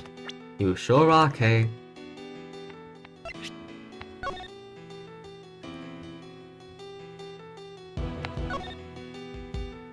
Huh. Funny. I'm the main culprit. Don't believe her, Kay. It's all a bunch of nonsense. There's no way Kay would do something like that. Nonsense? Not at all. The evidence speaks for itself. Wouldn't you agree? Ugh. I knew that they wouldn't suspect Kay unless they had some sort of proof, but... Okay. That be you know. To think that they would actually have such decisive evidence. Nicely done, Justine. Thank you very much. Your explanation is still insufficient. I cannot accept such an argument. Sebastian, would you please leave this to me? All right, make sure you shut Mr. Edgeworth up once and for all. I can't allow their allegations to gain any more momentum. I must turn it around here. The relationship between Kay Faraday and Miss Crane is as documented in the letter. She roped Miss Crane into assisting her with her plan. However, for some reason their partnership broke down. The partner, Miss Crane, was murdered, but with her dying breath she managed to retaliate. Her parting gift is this letter, which she tucked safely away in her left breast pocket. Left. It would be skewed. Our testimony's even better than ever. Not really. Maybe the most perfect it's ever been, sir. Not really. Are you gonna be alright, Mr. Edgeworth? Yes. Duh. How unsightly, Miles Edgeworth. Save your stoic act for some other time. Do we have... That's why the autopsy report shows her body. I was wondering, because usually the autopsy report is like a little blump, you know? Like a piece of paper, but it's so that we know that the left is the stab. The people who did case sprites for this case were so sick in the head. They really were. Save your stoic act for some other time. Miss Von Karma, just who's siding you on? I'm on nobody's side, Scruffy, when searching for the truth. It's best not to take sides. What would you say, Miss Von Karma? Or else Mr. DeBest is gonna... Best you say? Well, I can tell you that the side I'm on is always the How irritating. Well, I suppose that's one thing we can agree on. But he's so silly though. The letter from Kay. The relationship between Kay Faraday and Miss Crane is as documented in the letter. And just what kind of relationship did Kay have with the victim? In the letter she wrote, "Thank you so much for helping with my plan." The relationship should be quite obvious. That's right. She roped Miss Crane into assisting her with her plan. I would like to hear about Kay's alleged plan in more detail. Just as she wrote in the letter, she wanted to steal something. What's more, the sender of the letter is Kay Faraday, so it's obvious who the main culprit is. That letter could have easily been forged. It doesn't prove that she planned to steal anything. If memory serves me right, wasn't she a great thief? She's taking a break at the moment. I doubt there's any thief who would inform a prosecutor about their upcoming crimes. Perhaps she simply returned to her trade without you knowing. I suppose I have no means of denying that possibility. Kay Faraday planned the theft and Miss Crane got caught up in it. However, for some reason their partnership broke down. For some reason, you say? It seems your explanation isn't very clear. I'm sure the reason will become clear upon further investigation. But more importantly, there's no evidence to prove that Kay Faraday did not commit this crime. Well, there's some evidence to suggest that she committed a crime. None of it can truly be called decisive evidence. What about the letter that shows their complicity and the scene of the crime? I think it's fair to say we cannot decisively rule out the possibility that she committed the crime. Miss Crane was murdered, but with her dying breath she managed to retaliate. Do you have any evidence to prove that Kay was the murderer? Haven't you been listening? We've been saying that this letter is the evidence.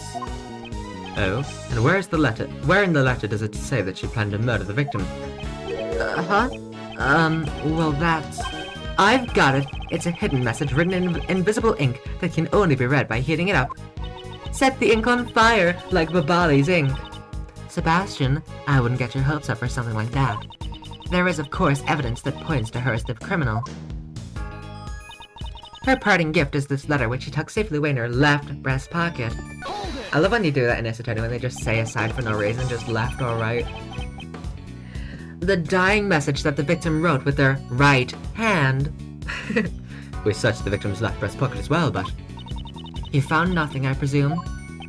Naturally, the officer who found the letter immediately brought it to the best man on the scene.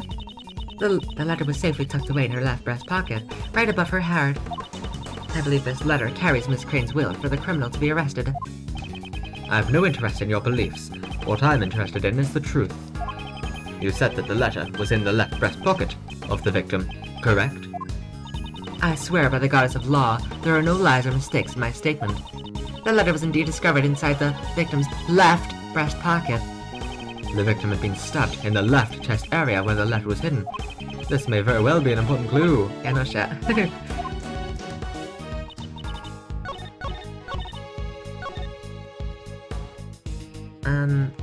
S? I keep on forgetting the keybinds. I love how Gumshoe was like, This is our most perfect testimony yet. it's like, nope, the contradiction's right there.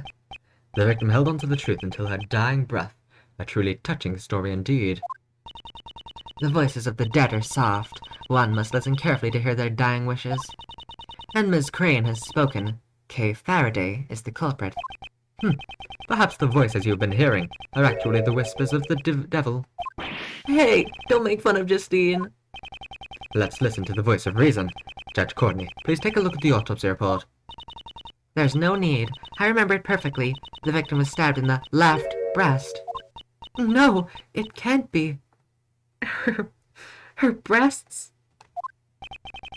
The letter was found in the victim's left breast pocket. On that where the victim was stabbed with a candelabra, right, sir? Precisely. It wouldn't have been possible to stab her there without piercing the letter as well. So, that begs the question, why was the letter found in the victim's pocket? It's simple. It was placed there after the victim was murdered to throw suspicion onto Kay. Somebody intentionally wanted to create this very situation. In other words, there exists the possibility that the letter was forged by the true culprit. No! The real murderer tried to pin the crime on Kay. That is the only explanation for the letter. My cat got on my lap. I'm trying to show her the stream. She left. What? Your cat doesn't like my stream? Preposterous. My stream is rated P for pets. Only animals watch my streams. This is a well-known fact. That is the only explanation for the letter. And in doing so, the murderer ended up digging their own grave, right, sir? Objection! The culprit is Kay Faraday. The letter was... Yeah, it was actually found in the victim's other pocket. Huh? What are you saying, Belle? The officer's report was wrong when he said the letter was in her left pocket. It's actually in the... Yo! A foolish fool who continues to make a fool of himself. Is there no cure for your foolishness? Why do you keep whipping me? And quit calling me a fool. I save you the trouble of punishing him yourself. Indeed. Though I had no intention of punishing him. The letter is stained with blood, no doubt because it was found in the left breast pocket.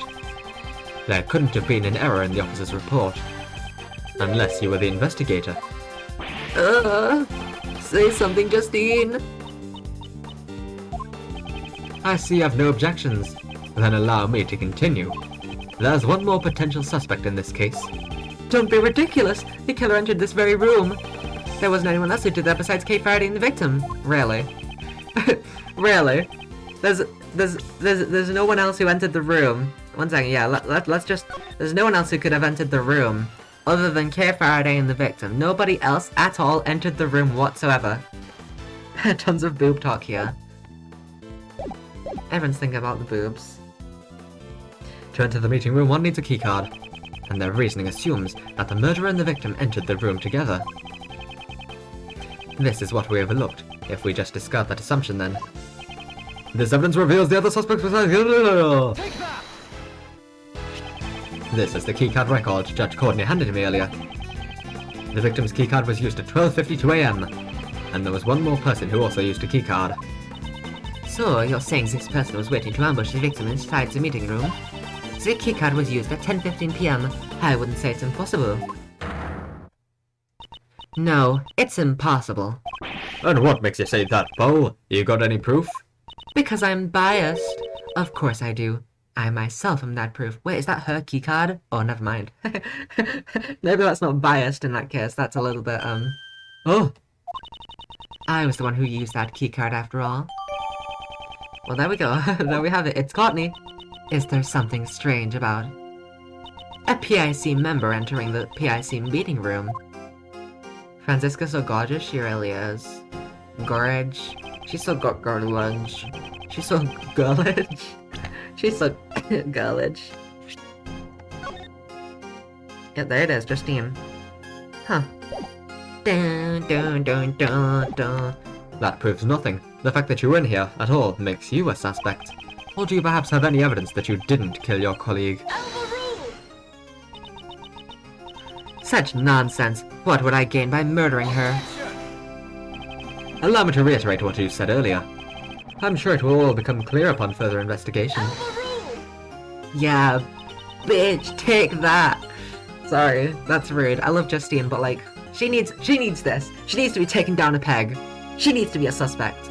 Why would I, a faithful servant of the law, commit a crime? True enough, I entered this room. However, that alone is not reason enough to suspect me of a crime. Do you have any evidence that you didn't commit the crime? Checkmate! If that's the case, please tell me why you entered this room. I had some business to take care of, and some preparations had to be made. Preparations? That sounds pretty suspicious, Bo. Preparations for the body? Unfortunately, I cannot disclose what these preparations were. However, she needed this for her development. Yeah, she needs this for the character development. She needs this. I am sure you can hazard a guess, Prosecutor Edgeworth. My name is Miles Edgeworth. I might not be a prosecutor soon. I guess I'll have to just show off the Atagrasu's badge. So she was preparing for my hearing. She must have gathered all the necessary materials to take away my prosecutor's badge. Is this who I think it is? Wonderful, wonderful. It's good to see young people go head-to-head so ruthlessly. Who is that? Not sussy at all like him!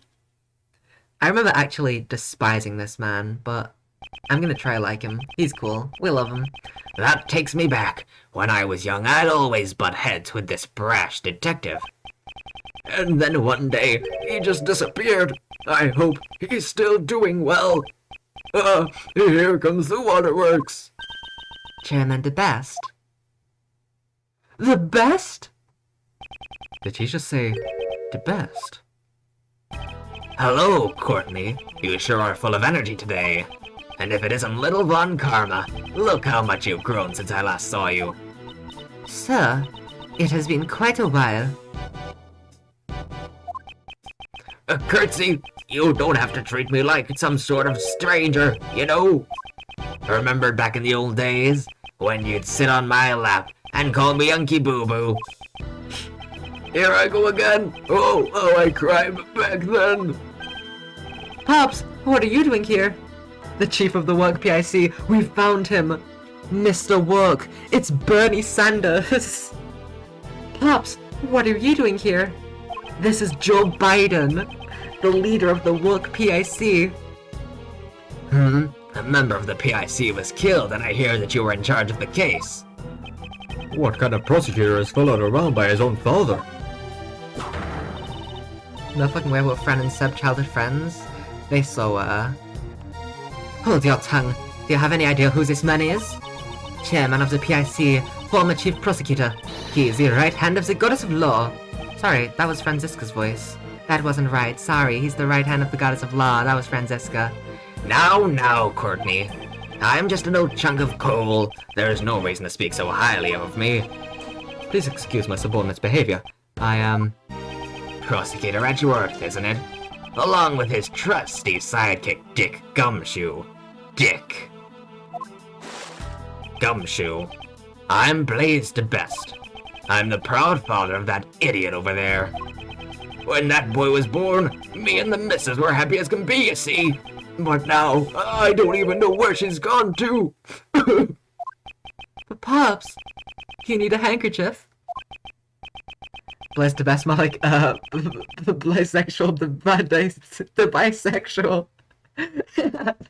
Bisexual, the bisexual. Nice retweet. Oh, that goes so hard. Ah, yes. Sebastian is an idiot, but he's such a good boy, you know. Quite the doting father and son. Now then, Courtney, how's the investigation going? Where's Ray, by the way? Ray's just been fucking gone this whole time. Sir, we've established that the culprit is Kay Faraday. We're currently focusing our efforts. There are too many uncertainties in this case. It's impossible to determine that she's the culprit. Surely you haven't forgotten the matter of the letter? Objection! I already told you, it was just a simple mistake. The letter was in another pocket. Ouch! You talk too much. Now, let's all play nice. Everyone just calm down. I'm sorry that you had to witness such an unsightly scene, Mr. Chairman. And I'm sorry that I was German earlier, that was a mistake too. Don't apologize, Courtney. I can follow everyone's logic. Except Sebastian's, that is. Hey, Pops! Chairman DeBest, I'm a prosecutor. My duty is to bring criminals to justice. However, I won't make someone out to be a criminal without sufficient motive and evidence. I've heard about you and your relationship with the suspect, you know. To share such a strong bond.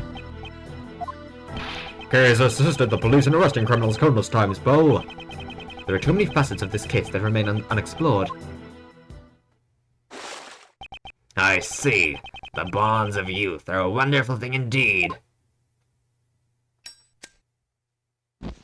I burnt the evidence, now it's Kay. But that is that, and this is this, you know? What's that supposed to mean? The prosecutor's office needs to resolve this case as quickly as possible. I mean, just think of all the other cases that are piling up. There's no time to waste here. It's unfortunate, but you understand, right, Edgeworth? What? Now then, Kay Faraday, I'd like to arrest you now. Okay. No! I won't let you. Kay's innocent, Bo.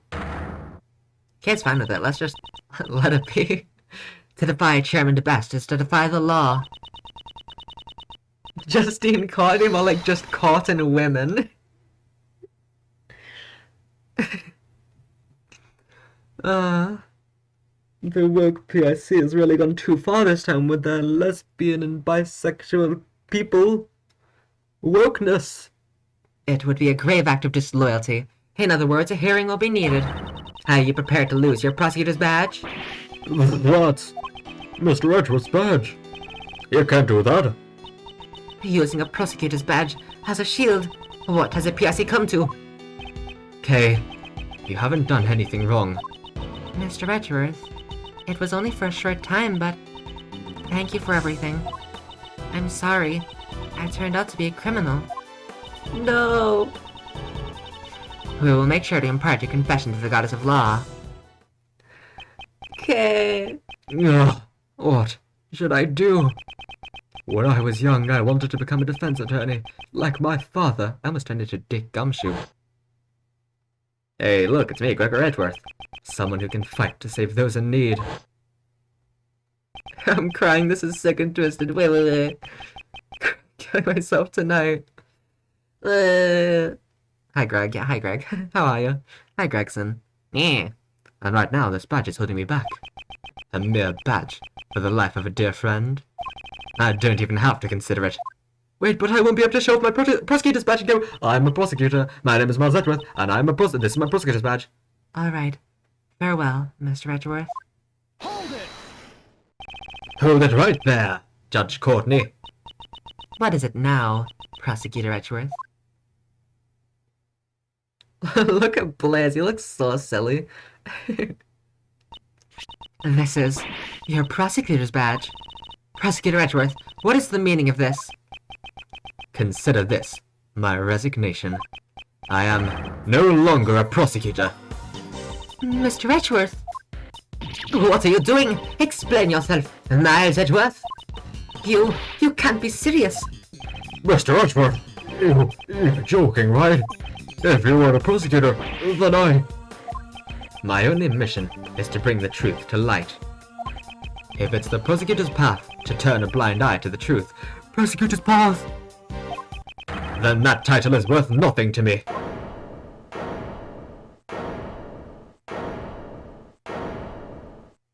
I will walk in the path that I believe in. I will not be stopped here. You're running away from Von Karma? From me? No matter what you say, I don't intend to go back on my decision. So, you're leaving me behind again? I'll never forgive you for this. No, this is all my fault. Kay, no! I'm sorry. If only I weren't here. Wait, Kay! Kay! Matt's character arc is so fun good, writing peaked here. This game is fantastic. Detective Gumshoe, don't follow me! But, Mr. Edgeworth, boss! I'm not your boss anymore, Detective. Oh, that's just too much, sir. It's always been you and me. We've always been a team. Detective Gumshoe, you no longer need to follow my lead. You should try to accomplish whatever you can on your end. Oh, monkey. This is bad. We just let a dangerous criminal escape. How could I let her get away? And after all my hard work, you see. Rest assured, Mr. Chairman, this area will be locked down immediately. Good. I expect the best from you, Courtney. Courtney. It's been the best, Courtney. To be continued. I didn't simmer on that one frame of her and the badge for long enough. Just instantly skipped it, just like, anyway.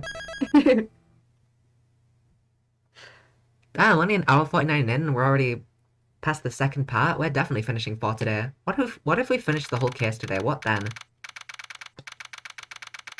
Probably not gonna, but Justine Courtney more like just serve country. Kay! Why would she be in here? She's not here either. Where in the world could she have gone? Why would she be here? Yo, there he is. Knock knock, I'm here. Mr. Shields. What's going on, Miles? Why the long face? Take it from Uncle Ray. You won't be popular with the ladies looking like that. I don't think you're popular with the ladies. Why are you here? Did something happen? That's my line. Have you seen the news about the murder at the PIC headquarters? You're hearing. Wasn't it there today? I found myself wondering if you guys had somehow got caught up in it. Wait, it's already made the news? I hear they're searching for a teenage girl suspected of killing an attorney. I can't imagine it could have been her, but it has been bothering me. Could you give me the full rundown? The truth is... Dun. Miles! Are you trying to give your Uncle Ray a heart attack? I'm not joking. She really did lose her memory. On top of that, she's a suspect. That makes things even more difficult. Where would she have run off to? She lost her memory, right? I was hoping she would return here, but... not likely. She's probably responsible for what happened to you, right? And there's no way she would come back here. Yeah, this is like the last place that she'd come to. I know that, but where else can I look? Calm down, Miles. This isn't like you. It's rare to see you get so heated up. Well, not that it's a bad thing. If you're trying this hard to save an innocent suspect from false charges, I'm sure you'd make a great defense attorney. Actually, just a while ago, I turned in my badge. But that doesn't mean I've decided to become defense attorney. Besides, Kay isn't just a mere suspect. I may have only known her for a short time, but we've been through quite a lot together. And I know she isn't capable of murder. I'm surprised. I never thought you'd go so far as to support someone else. I don't know if you even realize it yourself, but it seems a deep bond has already begun to grow between you and Kay. I'd say it even gives my bond with your father a run for its money.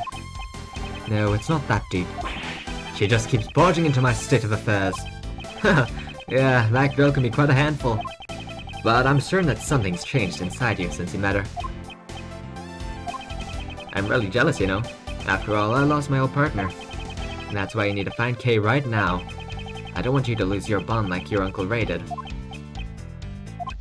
Well then, I have a proposal. We've no idea where she is, and searching around blindly won't get us anywhere.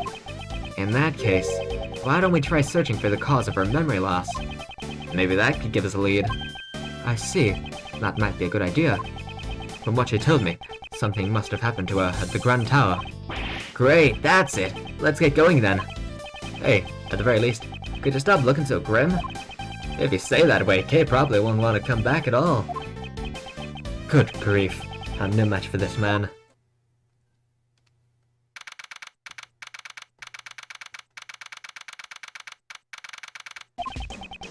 It seems it's already dark. Still open on the day of a murder. You gotta admire the capitalist spirit. Best! But there's no one here. Looks like we've got the place all to ourselves. Not that I'm saying capitalist in a negative way because we hate the woke PIC, the socialist PIC. But luckily the Grand Tower Days has a good capitalist spirit. To prove Kay's innocence, I need to investigate her lost memories. Hey, let's go, Miles. We can investigate the roof as much as we want, so let's do what we can.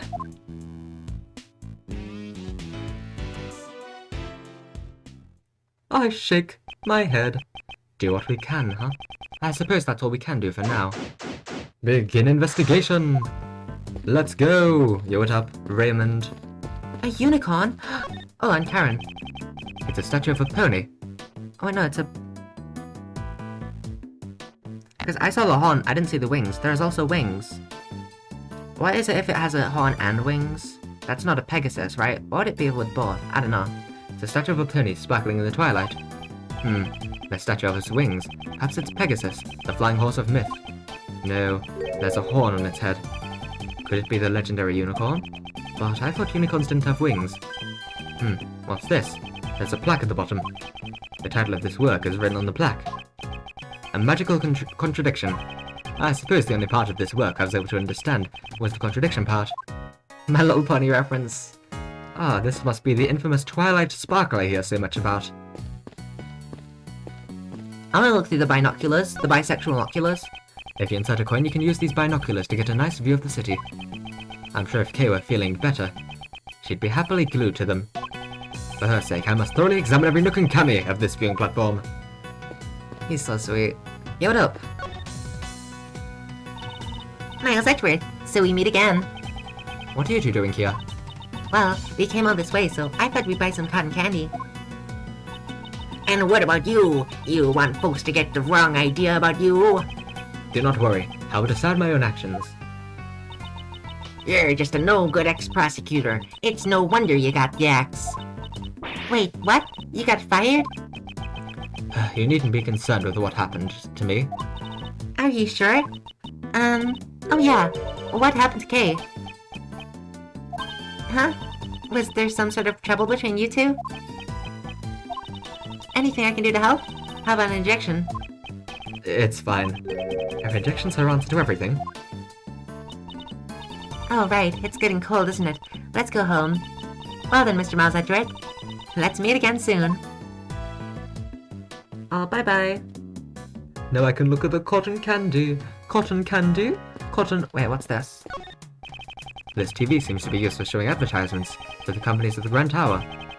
Right now it's just showing regular television programs, though.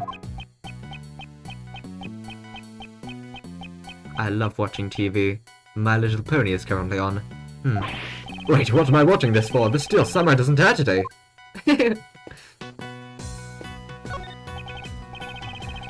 You, sir! Wait, is this what I think it is? You, sir? How about some heavenly cotton candy? Heaven's tier! Heaven's tear! Heaven's tear! Heaven's tier? What the fuck are you saying? Did they name them after the shape of the clouds you can see from here? We tear a regular piece of cotton candy in half and then sell it without changing the price. That's why the name is Heaven's Tear. We tear the cost in half while crying tears of joy. If the customers knew that, they would be crying tears of sorrow. Nice. He's so artistic, it's just like, ooh, Steel Samurai. Nice. The tree. That was a chi. It's a cherry tree with branches spread wide. Cherry tree is actually kind of difficult to say, honestly.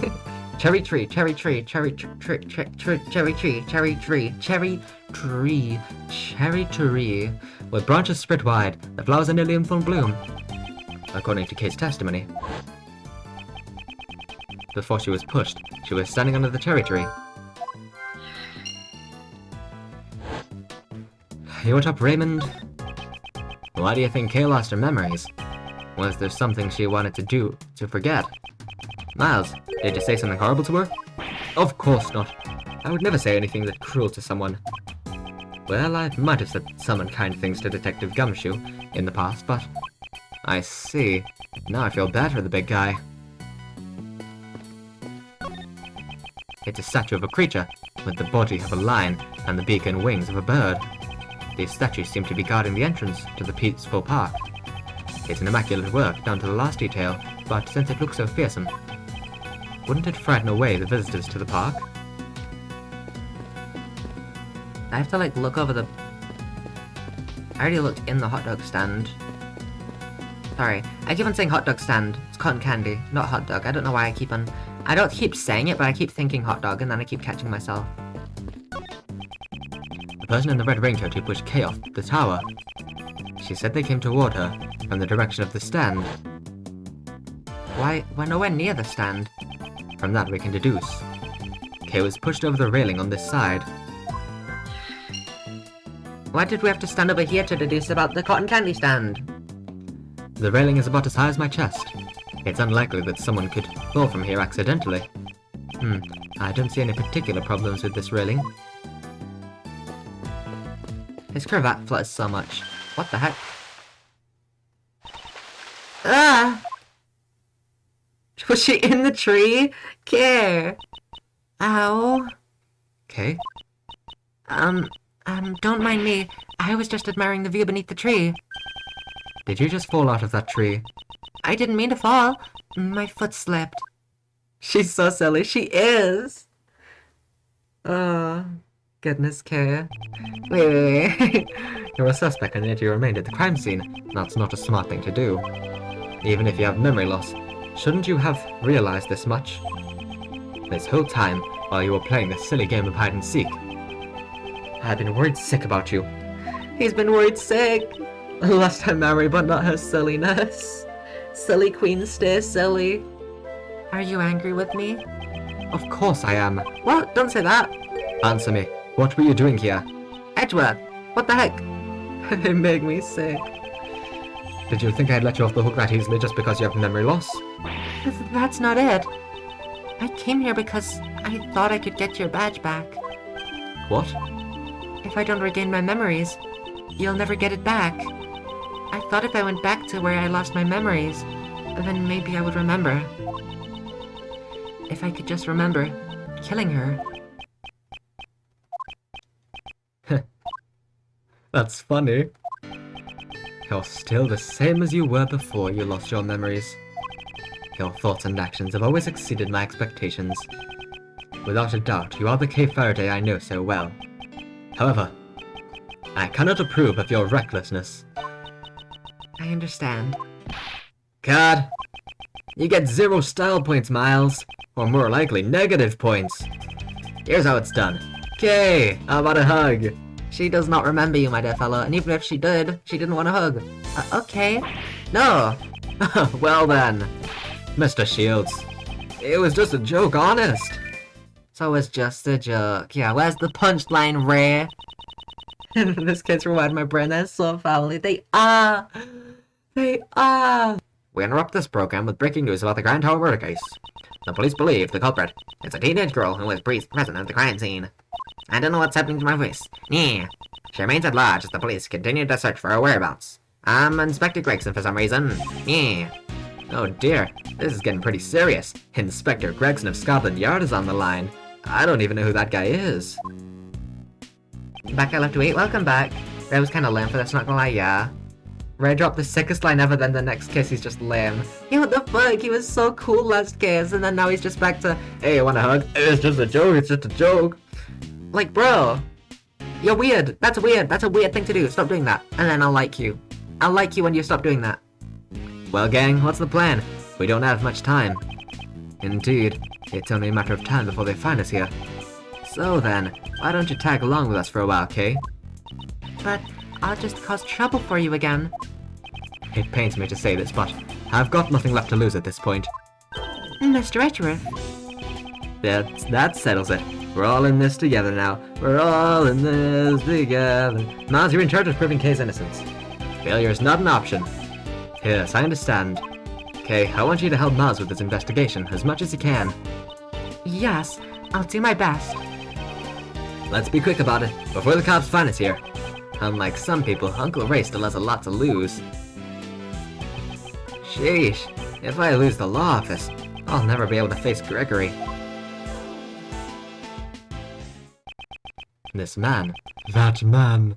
I'm glad he's on our side. What? You're not following me? You were to aid in my investigation, Kay. Also, can we plot the logic together? Fuck. AI2 writers are so good, they get the characters so much. They do. As in the red raincoat, Kay identified that she remembers standing under here. Because it's like, how could she have fallen when she was standing under the cherry tree? Fuck, never mind. I'm silly. I'm a silly little goose. Fuck, silly goose, silly goose. Okay. Yes? Can I help with something? I'm a No! I'm the Yatagrasu! No! So this is text we've already got. No! No, I'm the Yatagrasu. I'm the Yatagrasu now. Memories. I came back here because I thought I might remember something. Could you again go over what you told me before? Well, it was raining, so I stood under the cherry tree to take shelter. And then a person in a red raincoat appeared. That person pushed me, and I fell. Can you tell me anything about that person in the raincoat? I'm sorry, I don't remember that much. No, wait. As the person approached me, I saw the moon just over their shoulder. Is that right? The moon? Yeah, that's not right. Yes, that's right. No, it's not. It's just a faint memory, but I think the moon was in the exact same spot as it is now. That's not. Nope. It was floating just above the cherry tree. She could see the moon behind the figure in the raincoat. Logic time. This is a new piece of testimony. I'll be sure to keep it in mind. Recollections, Kay. Mr. Betchworth, for a while now, I feel like I'm on the verge of remembering something. What? Is that true? Well then, please speak freely. Sorry, I had to yawn real quick. I'm just getting really bored of this. Say whatever comes to your mind. Okay. I remember a faint scent. It was a wonderful smell coming from the counter of a food stall. I followed the fragrance, only to find a perfectly sculpted burger resting on 2 golden buns. Burger, burger! The tender and juicy patty made my taste buds sing with joy. Yes, I can remember what I thought at that moment. I want seconds! I don't think this memory has anything to do with the case. Yummy burger. You called yourself the Great Thief Yatagrasu, but now I am the Great Thief Yatagrasu. I've stolen your title. You prided yourself on gayness, I mean being the noble thief who steals the truth. Do you remember anything about that? Well, Aha! Maybe I was called a noble thief because I won the Nobel Prize. The Nobel Prize! That's Nobel, not noble, and they don't give prizes for thievery. Well, thanks, Kay. She followed it like a cartoon character following the smell of pie in a window.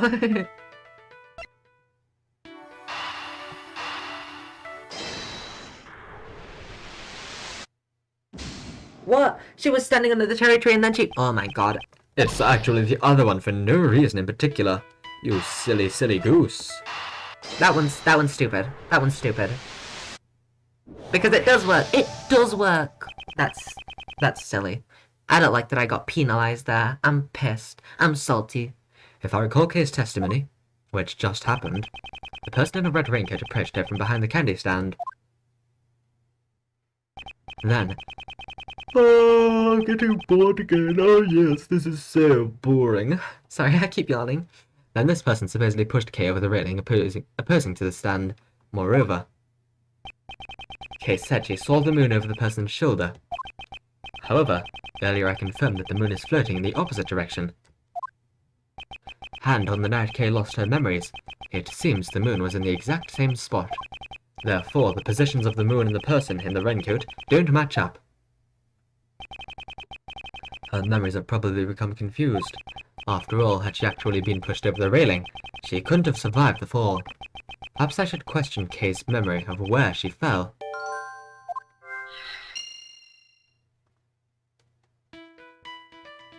Is it these two?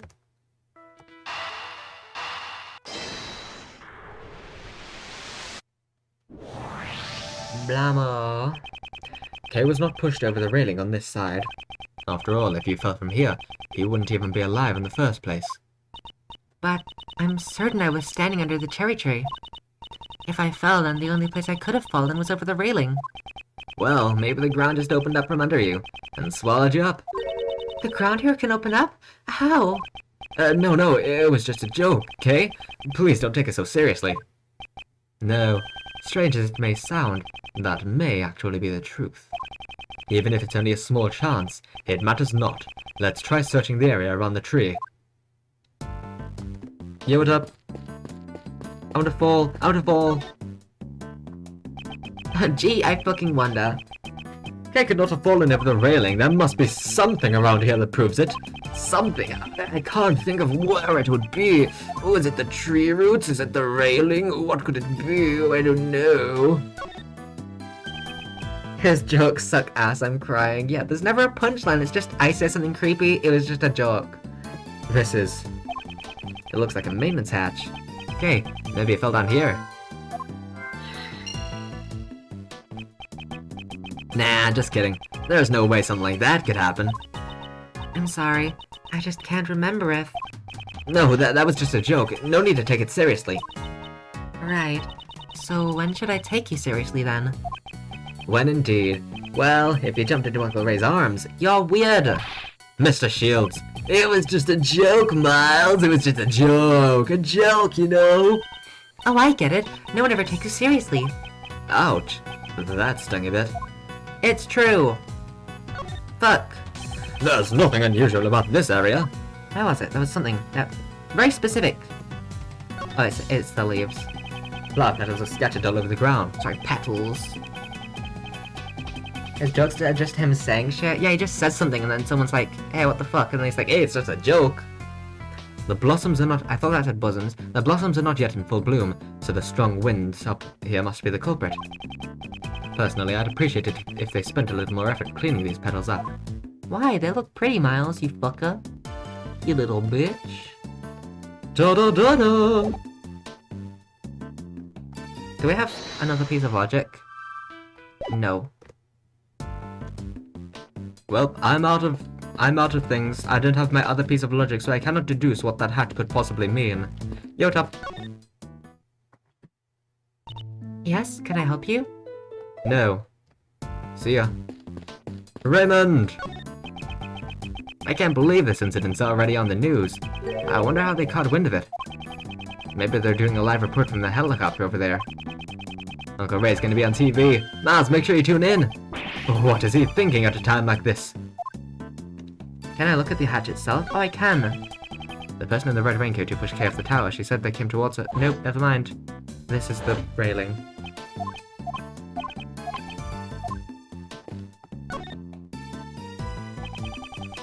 Oh, I already took this area.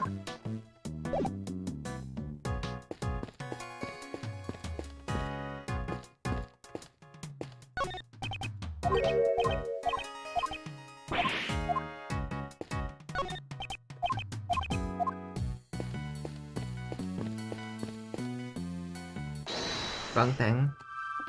I'm a little bitch.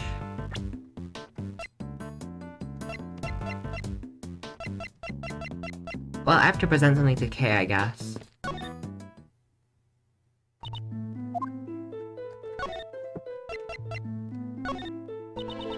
The person in the red raincoat really was here. Are you sure that they were walking towards you from behind the stand? That's right. They walked straight up to me. There must be some evidence. Maybe that person left footprints behind. There's no ground behind the stand. No one could have walked there. Then, was that person a ghost? There are no such things as ghosts. Oh, is this one of those so-called contradictions? The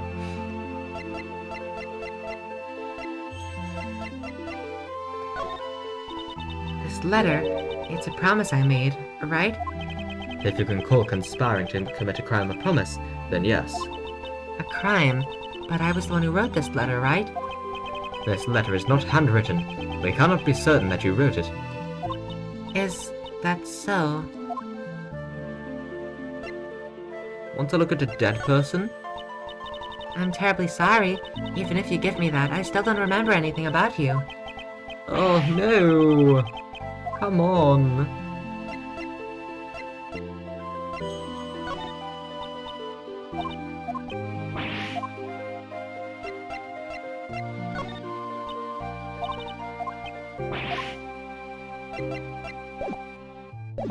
Well, I'm at a loss. TV again? Anything on? What the fuck? Why is it just randomly now? We're seeing live footage from the 50th floor. The investigation will continue through the night. Yeah. Police are searching for a 17-year-old girl suspected in the murder of an attorney. The 50th floor. Isn't that the meeting room of the PIC headquarters? That's right, we can see the shadows of the investigators behind those blinds. Uh-oh, looks like making a clean getaway just got that much harder. It seems you have no choice but to cleverly evade the eyes of the media. Maybe Uncle Ray should have become a spy instead of an attorney. If worst comes to worst, I may have to use Mr. Shields as a decoy. Miles, just now, you were thinking of something terrible, weren't you? I won't rest until Evan's been there. Alright, this is how we... Oh my... That's silly. Wait a minute! The PIC building is lit up, but there's another floor above it! We're seeing live footage from the 50th floor. The investigation will continue through the night. The 50th floor? Isn't that the meeting room of the PIC headquarters? They're all woke, you see. That's right, we can see the shadows of the investigation behind the... I've already... Yeah, you said this. It looks like they're still investigating the meeting room. As the reporter said, you can see the investigator's shadows moving around. There's a huge contradiction in this image. I should present that piece of evidence. Piece of evidence? The fact that it's on the 50th floor? I love when his attorney characters read your mind. They can do that. Okay. It's casual. Everyone knows that characters have mind-reading abilities. Cause why not? When it's funny. Do you know how many floors this building has? Of course, 50 floors, right? Just above the place where the PIC conducts their practically illegal cover-ups. Couples are wishing for love. Kinda ironic, don't you think? So what's this dark area above the 50th floor? Maybe it's the tunnel of love. Those are always dark, eh? You're not funny. The viewing platform we're on now should be directly above the PIC meeting room. However, the late-night investigation is taking place 2 floors below us. Why is not a single other light in this entire building on? This is a clear contradiction. Was there a mistake in the pamphlet? No, rather. It's more natural to assume this building has a hidden 51st floor. Why don't people just count? That's something that can happen. It has windows, it's not very hidden. I see, so that's where the Tunnel of Love is. Oh, she's so pure and gullible. It's breaking Uncle Ray's heart. Then why don't you take this opportunity to be most serious for once? You just don't get it, Miles. It's just a joke. It's just a joke. On the contrary, his painful jokes only make things harder for me. So not gonna be like, hey, wait a minute. I have logic. I have logic. There's a 451 and the hatch and the what? It's not very hidden though, is it? You can just count the floors. And also it has glass. Anyone can see what's happening if, like... I guess no one's gonna be, like, stood up. Just in the air. Except maybe the killer, because they might be a ghost. An extra floor between the 50th floor and the viewing platform. Why didn't anyone notice it? Normally, you'd notice it. I mean, how can you hide an entire floor? That is where the problem lies. No one noticed something that should have been easily noticeable. In other words, it must be impossible to access the 51st floor through normal means. I see. Maybe there's a secret portal or something. Okay, now's not the time to be thinking with portals. Get it? GLaDOS! This was a triumph. I'd like you to recall the hatch at the base of the cherry tree. Isn't it normal to assume there's a room on the other side of the maintenance hall? Hatch. Yeah, Uncle Ray likes where you're going with this. Let's hurry and check it out. This was a triumph. I'm making a note here. There we go. Well, let's see. This is Looks like there's a lot of stuff down there. Is this what they call a storeroom? There's no doubt about it. This is where Kay fell down. Of course, and with this, the mystery's solved. No, not yet. We still have the mystery of the person Now, let's not yawn while we're talking, shall we? We found the storeroom, so let's wrap things up here. I suppose you have a point. It does seem to warrant an investigation. Investigation complete! Just a little rejuvenated, just a tad. Well, if it isn't no, that doesn't make sense to be me. Whoa! Well, if it isn't Miles Edgeworth. Oh, hey, Emma! Emma, what are you doing here? Why'd you call me Miles Edgeworth? I heard about the case from Detective Gumshoe. Since I was already in the area, I thought I might as well check out the crime scene. This girl's name is Emma Skye. She's a high school student studying in Europe to become a forensic scientist. She is the younger sister of my former boss, and a witness in one of my trials 2 years ago. Detective Gumshoe told me everything over the phone. He sounded really upset. He said you lost your badge at the Grand Tower and Kay became a mummy. Oh, please calm down. I thought you had left for Europe just a few days ago. Don't tell me you've come back already. Yep, and I've brought my teacher from abroad too. He needed an interpreter, so I volunteered to help. An interpreter? You're in Europe? Wait. Where in Europe? It's like, I feel like most places have English as at least like a second language, right? That you learn in Europe, right? Maybe not. If your teacher cannot speak English, why aren't you with him right now? He can still communicate with people. Don't underestimate the importance of body language. That doesn't really count as a language. But enough about that. What happened to Kay? Is she alright? My, what a good friend! Isn't this great, Kay? Don't you say anything about Emma. Yeah. Who are you? Are you Mr. Edgeworth's new assistant? Haha, on the contrary, my dear. I'm Ray Shields, head of the Edgeworth Law Offices. Edgeworth Law Offices? Wait, you mean like defense attorneys? Mr. Edgeworth, when did you suddenly become an attorney? No, it's not like that. Now that I think about it, it is a rather complicated working relationship.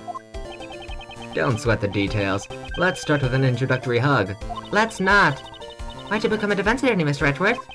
Hey, don't just ignore me. I am ignoring you, because I don't approve at all. Well, why don't we continue this conversation down below? That's right. The police could arrive any second now. Mr. Edgeworth? Who's she? I'll explain later. You don't have to, you can just say that's Kay. First, you have to go down the hatch. Ah, okay. Guess I'll be joining the prosecutor, a defense team? I'll explain about that too. Well then, let's go to the storeroom. To be continued. Oh my god, this is gonna be a short heckin' stream of when next. We might finish this. Fuck, I meant to press yes, but oh well.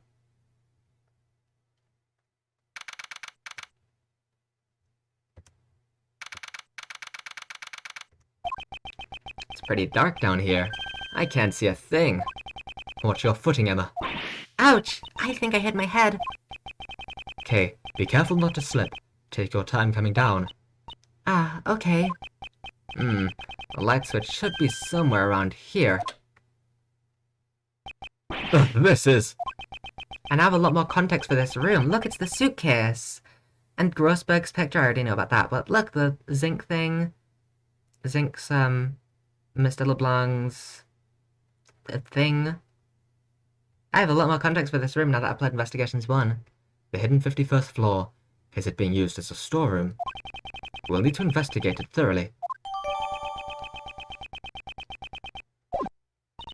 Mr. Edgeworth, please tell me about the case. Right then, where should I begin? I see. This is certainly a serious situation. Why does she look like she's having so much fun? Looks like you're in a bind, prosecutorial attorney Edgeworth. I'm not a defense attorney, nor is there such a thing as a prosecutorial attorney. This looks like a job for science. Don't you worry, I've got everything here in my bag. Are you sure you're up for this, Emma? Of course. So, once again, it's good to be working with you, Mr. Edgeworth. And I'm glad to be working with you as well. Looks like we've got ourselves another cute assistant. You're weird. So, what's the plan? This music reminds me of the Bully Badger, that's fair, yeah. That lip looks pretty suspicious to me. It looks like it goes down. I'm curious as well, but first we should investigate this room. Okay, if you find out anything, be sure to tell Uncle Ray. And if I remember something, I'll let you know. Yes, please do. Emma? Roger, I'm ready to support. Well then, let's begin the investigation. Emma's weird going. Oh my god, Emma! Oh, boobies!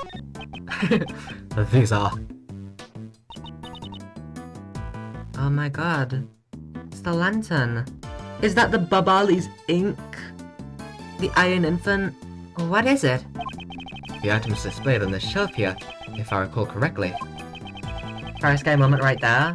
Oh my god, I'm gonna present the badge and the memories and all that to Emma. Wait, I can't. Emma's following me. Emma!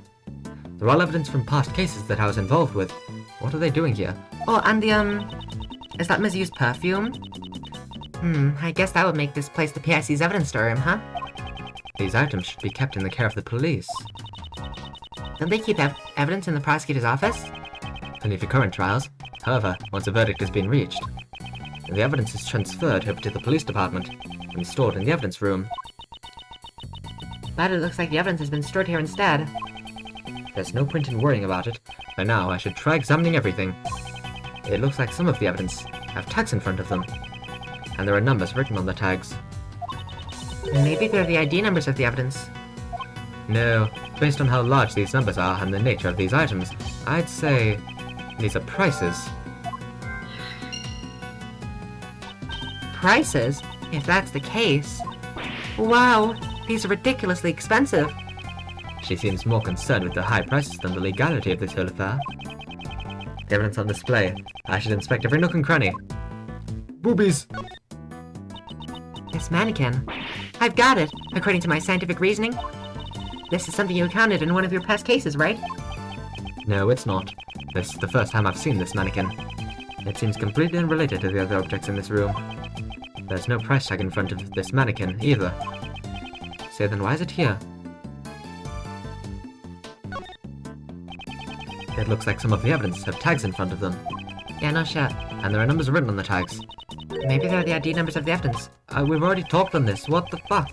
What? Why can I not skip it? Why can I not skip it?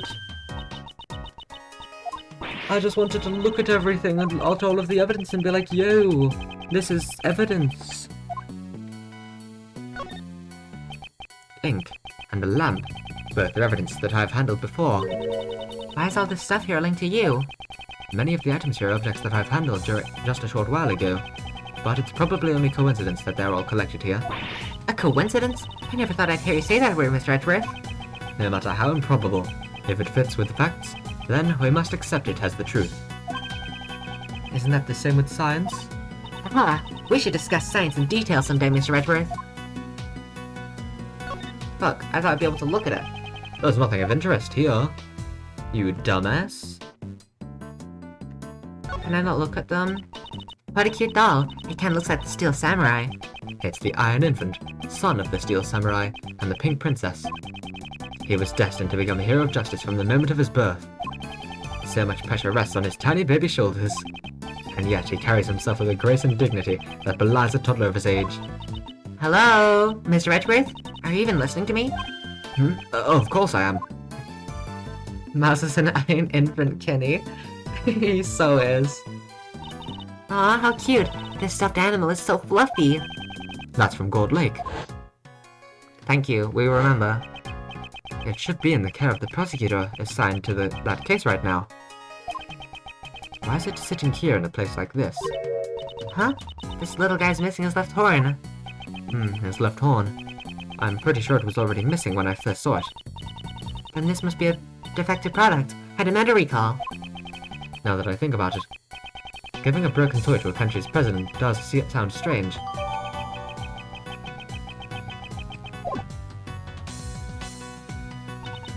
This storeroom contains items to be sold, doesn't it? Yeah, it's unfortunate, but the possibility seems quite high. I suspect some nefarious individual's been selling evidence here.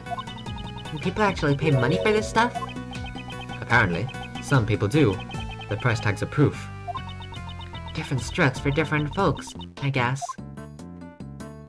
I wanna look at this. It's a small bottle. I've seen this piece of evidence before in the past. Huh? Is that all? Yes. What more did you want me to say? I need to make a memo. Note to self. Even the most boring objects sound like works of art when Mr. Edgeworth describes them. Ugh, don't read a memo like that out loud.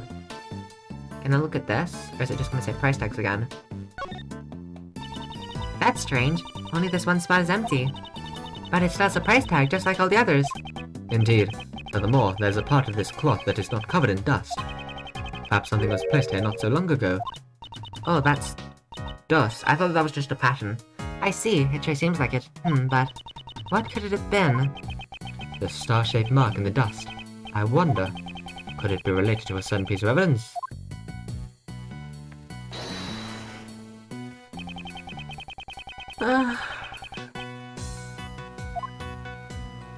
I'm yawning so much. Is that this? No. That has six things. Looks like this.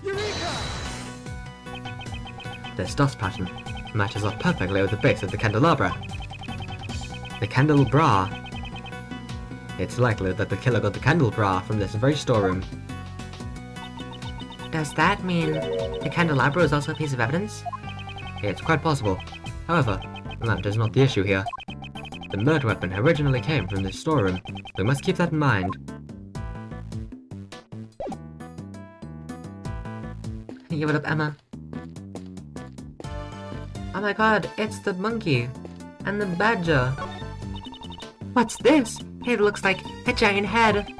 If I recall, this is the head of Mrs. Monkey. I believe it was from a case I was involved with in the past. It's impressive how they were able to get such a large object into this room. Mrs. Monkey? Huh. That doesn't really have a nice ring to it. Maybe you remembered the name wrong, Mr. Edgeworth. No, impossible. That can't be true. This statue. Yes, is it some sort of new fact? No, this is evidence from a case that I was previously involved in. I believe it was called the Alice Red statue. The Alice Red. There were supposed to be two of them, one real and one fake, but no matter which one this is, it's unnatural for it to turn up in a place like this. It's the fake one, it has red eyes. No, wait, that's the real one. Wait. No, yeah, wait, fuck. No, never mind, I've also forgot. I feel like the red was fake. Mr. Edgeworth, you've really seen a lot of cases, huh? Oh fuck, gotcha! Yippee-ki-yay, you got the scoop. Eek! God, my eyes! Stop it! You ain't getting away from the Great Lotus camera that easily. I reckon y'all must be criminals. I'ma snap 16 shots before y'all can even say cheese. We're not criminals. Really? You ain't fooling my camera of justice with those words. You are... Huh? You're... Ain't you that heinous prosecutor from back then? Who are you calling heinous? This is Lotta Hart. She's a photographer I've dealt with during my past cases. I see her distinctive accent and her chatterbox mouth haven't changed a bit. Just look at that face. You're obviously up to no good. It seems she has a bad impression of us. Now it's time to pay your dues. Stand still while I photograph y'all. He only came here to investigate. Lies. You think you can fool me like that? Mr. Edgeworth, she's not listening at all. She seems harmless. Let's just leave her be for now. I want to look over here, Lotta. Don't you think it's kind of creepy how all these masks are lined up in such a dark place? Emma, are you not good with horror movies? No way. Horror movies are so unscientific. So, she's scared of them. I won't rest until I've inspected every suspected looking making cabby. First off, it looks like there's a spot here that is missing. I wonder what mask could be hidden here. The various masks are placed here. I wear a mask with a smile for hours at a time. There's even one of the Steel Samurai. Indeed, these are very high quality replicas. Scientifically speaking, it's just a bunch of random masks. It certainly does look like a hodgepodge collection of masks. No way, no way, no way. This hook is. It looks like a hook to hang a mask from. I wonder what mask used to be here. I wonder if there's a mask that we have that could have been here.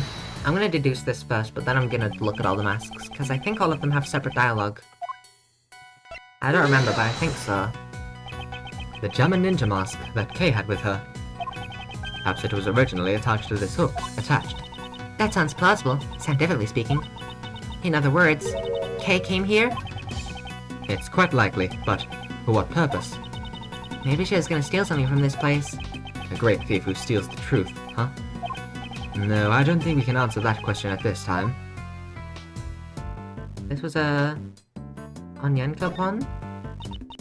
This mask is the mysterious global hero, Hunyankapon.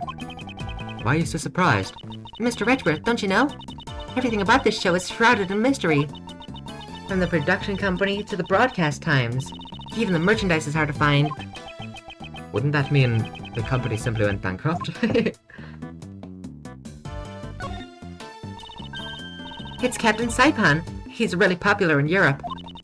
All the kids and even the adults dress up like him. I think the flower on his head would be a little too much. What TV show are these masks from? I'm not very familiar with it, but I believe it's called The Students of the Starry School. Each member of the class is a hero of justice. So I guess those red and white caps are part of their school uniforms. And maybe the number of eye slits on the mask corresponds to their class rankings. See? The one on the left is ranked number 1, and the one on the right is number 2, and so on. Oh, I see. So that's how it works. If that's the case, the students with the lowest rank would have a mask full of holes. I guess we'll have to watch the show to find out. Pink Princess. When you think of the heroines from the Steel Samurai universe, she's the first to come to mind. That's right, I love the Pink Princess too. Emma, you watch this kind of show? Yeah, of course. You like it too, don't you, Mr. Edward? No, I wouldn't go that far. Really? Since you had a Steel Samurai figure in your office, I thought for sure. No, see if Emma's noticed it. Just admit to it, Edgeworth. The Steel Samurai, warrior of New World Tokyo, and the Nickel Samurai. The Nickel Samurai always seemed kinda smug by comparison. And his slender build doesn't look cool at all. I definitely prefer the Steel Samurai.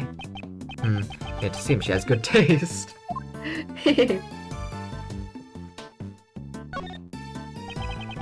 There's nothing of interest here. What? That's the evil magistrate. Edgeworth. That's gonna be the box. These are murder case files. No, that's the evil magistrate, Edgeworth. Eh? What are those doing here? By all rights, they should be kept at the prosecutor's building, or the courthouse, but it would seem that someone has removed them. Something is afoot, and we are none the wiser.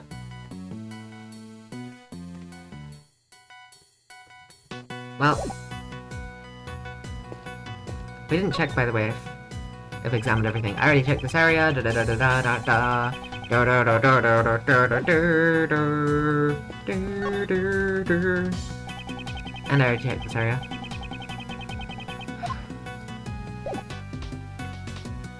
No way, no way, no way. Scientifically speaking, this must be a wooden icebox. This chain's tied around it to keep the cold from escaping. Probably. No, Emma. Wouldn't this be a costume trunk? It's made from wood that repels bugs in order to protect the clothes inside. I see, of course. That's another possible theory. If your clothes are stored in a cold place, they'll be nice and cool to wear in the summer. I guess she's sticking to her icebox theory. There's a transceiver sitting next to all these trophies. It seems like they were lined up together on purpose. Looks like it's still got batteries in it. Might come in handy later, so I'll pick them up for now. I'll be sure to put it to good use before I turn it into the police. That sounds just like what a certain great thief would say. First guy reel. Wow, talk about bad taste. I've never seen such a gaudy desk before. Is that red whites? Just what kind of person would use something like this? The tabletop is being supported by 4 naked men. The design is quite painful to look at. It certainly is in poor taste. Maybe this is also related to one of your past cases. No, none of the cases I handled involved a person with such bad taste. Or, at least I hope not. There's a huge stack of money piled up here. How unrefined. They're all $100 bills. Talk about big bucks. Gee, I wonder if the money is... I wonder if the money and the prices correspond. So how many times your yearly salary do you think this is worth? Leave my salary out of this. I wonder if the price tags and the money could be, related. What? Logic. From the price tags attached to the pieces of evidence and that huge stack of cash, it's clear that the buying and selling of evidence was being carried out here. In the hidden 51st floor, evidence was being trafficked? This clearly means something. It seems further investigation is needed about the dealings that went on in this place. If only there was a witness, we could just ask them. A witness? Sorry for pushing you, Emma. Can I push you again? I want to push you. I want to push you. Yeah, move out of the way. Move out of the way. Leave the big prosecutor man to do things. Hi, Lotta. So, why did you come here? For the people of the world and for myself. I'm a social justice photographer after all. Social justice? A social justice warrior? Oh my god, Emma, stay back. She's part of the woke PIC. She's an SJW. Then allow me to guess the reason why you came here. Was it perhaps to be woke and to kill babies and do gay sex and racial equality? Was that why you came here? Was it perhaps to expose the illegal evidence trafficking? Oh, I get it. You're trying to get a scoop on the secret dealings. Sorry, I can't give my full attention. I'm currently playing Pokemon on my DS. Huh? Y'all know that much already? Well, I reckon there ain't no reason to hide it anymore. My sources tell me there's some kind of black market auction being held around these parts. What did you say? So then, all this evidence here is... Yep, they're the goods for the auction.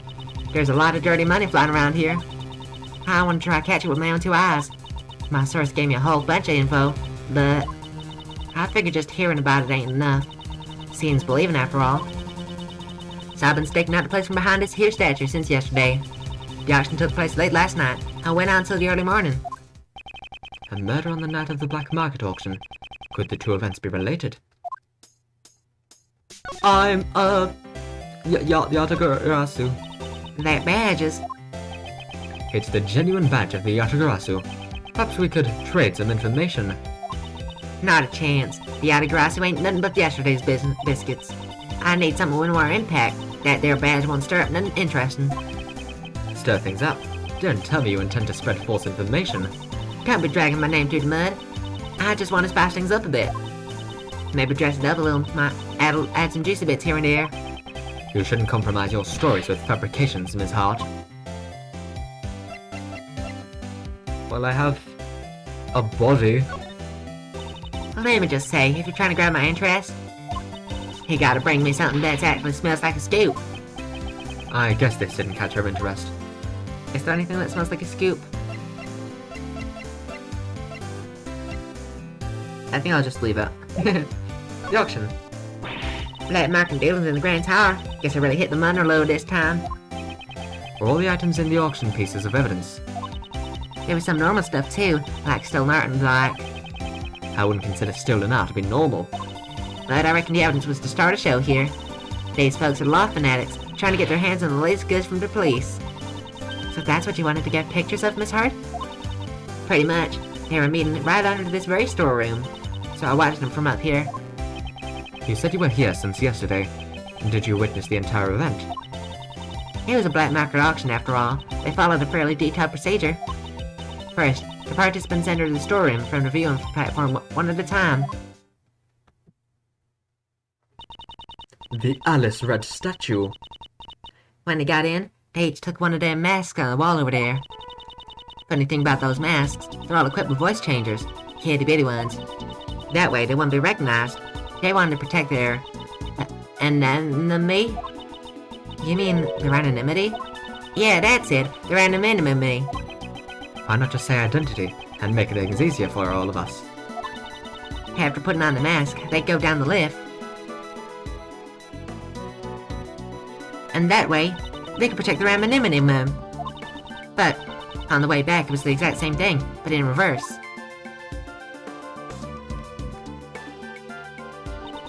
They'd come up one by one, return the mask, and head up out of the storeroom.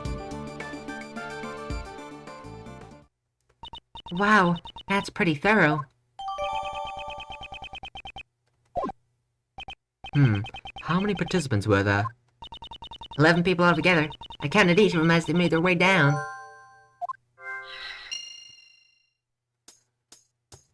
Da da da da.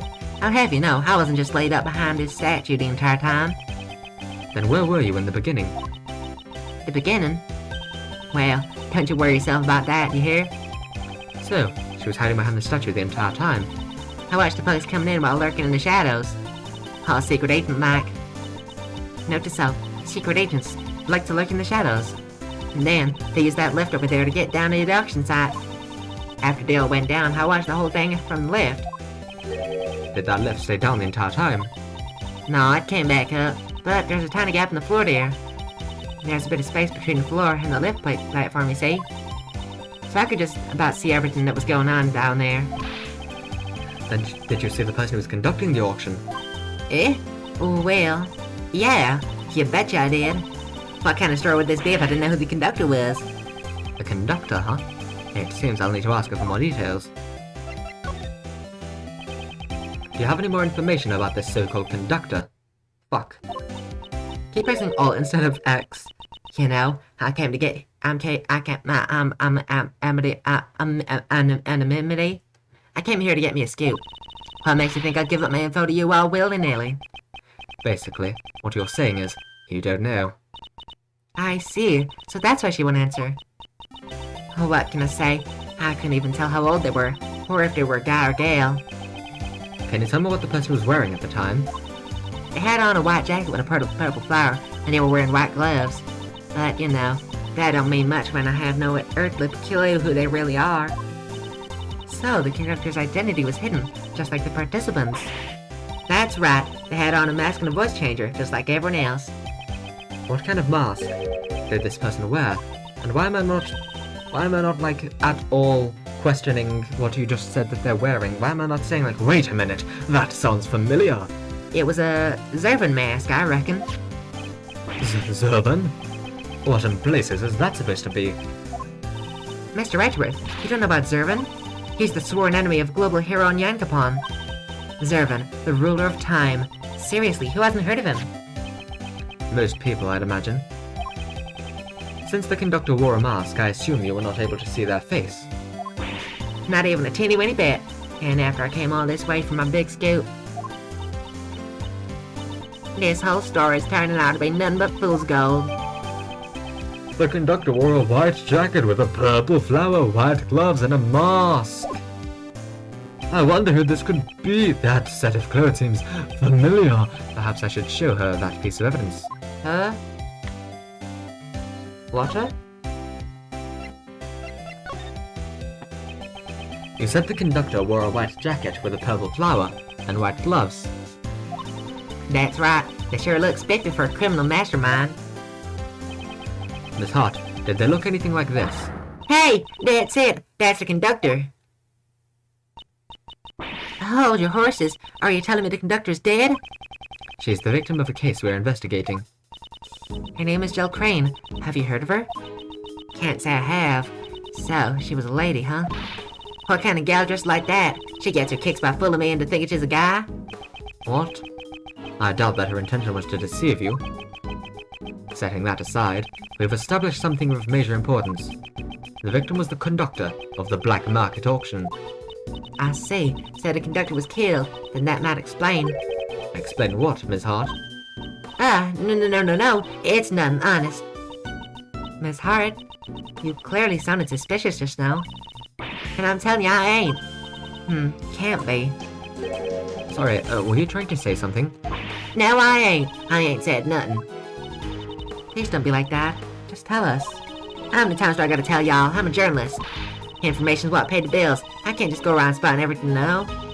I've already said too much. I got nothing left to say to y'all. Then, what if I found some fingerprints for you? What good would that do me? I don't want none of your dusty old fingerprints. Why don't you two follow my example and do some investigating on your own? Oh, I guess you won't tell us anything. Not to worry, Emma. Just leave it to me. I have a certain method of drawing out information from those who wish to hide it. Chess? If my opponent's lips are sealed, I will be the one to unseal them. Let us begin. Time to play chess, Madame Hart. Chess! First, let's analyze my opponent's demeanor. I get fucking pissed. I ain't telling you nothing, so quit wasting my time. She seems rather impatient, as if she's trying to cut off the conversation. I must be careful with my time. I won't have long to consider my responses. I'm almost certain that she's hiding something from me. Wait, so... She gets impatient, so I don't... What do I... What do I do? Oh well, we'll see. No, I should have pressed the other one. Don't you think you're overreacting a bit? Let's just calm down and... I'm always calm, now leave me alone! A real journalist. Always keeps her cool. Speaking of journalists, I have something interesting to tell you. A few days ago, I met another self-proclaimed journalist. She spoke with an accent quite similar to your own. She spoke like me? Then maybe it was... Nicole Swift. She had a distinct way of speaking, one very much like your own. Furthermore, she said that she had a mentor. Could she have been referring to you? I don't know why this is a shocking thing. Oh, so you know Nicole? Well, ain't that a fun little coincidence? Where'd y'all meet? Wait, no, stop trying to get me to spill the beans. Phew, that was a close call. It seems that she lets down her guard when she talks about Miss Swift. This could be a useful clue. Give me the information. Give it. I want you to tell me everything that you know right now. No way, Jose. I ain't spilling my guts to someone I have no connection with. Perhaps I should use that clue. You say I have no connection with you, Miss Hart. But don't we have a mutual acquaintance with your apprentice? Ooh, well, that's... I reckon it would be mighty cruel of me. Give Nicole's friends the cold shoulder. Then why don't you share with us what you know? Well, when you put it like that, I guess I could let you in my scoop. No, I ain't falling for your nasty tricks. No sirree. Your scoop? No, just forget it. It ain't nothing important. Do you have a scooter? Such a slip of the tongue. It's hardly becoming of a journalist. You have a scoop, don't you? Now tell us what it is. Alright, you got me. I had me a perfect scoop. But I ain't telling you what it is. I'm gonna sell the story to a publisher. The information she's hiding could be vital to the investigation. I need to make her talk. Next, I'll press her on the contents of her scoop. I'm rejuvenated! She may be quick to lose her temper, but she's even quicker to loosen her tongue. She's not a difficult opponent. Now to extract the information I need. Step again. Is it related to some incident? Does your story pertain to an incident of some kind? Well, maybe it does, and maybe it doesn't. That's hardly a clear answer. Why are you always hollering at me? I ain't done nothing wrong. I just snuck in to do some investigative reporting. You were trespassing. You didn't do anything wrong. That's a bold statement, considering you're currently trespassing on private property. Hey, you're doing it too. Well, I guess prosecutors got the right to investigate wherever they please. I probably shouldn't mention anything about the current state of my employment. There are far worse people in the world, you know? Well, I reckon I'm a saint compared to folks who murder. Considering what you just mumbled, is it possible your scoop has something to do with a murder incident? I'm not even shocked anymore, I'm just upset. Hey, I was only talking in general terms just now. I mean, anyone look like a bag of roses compared to a murderer, right?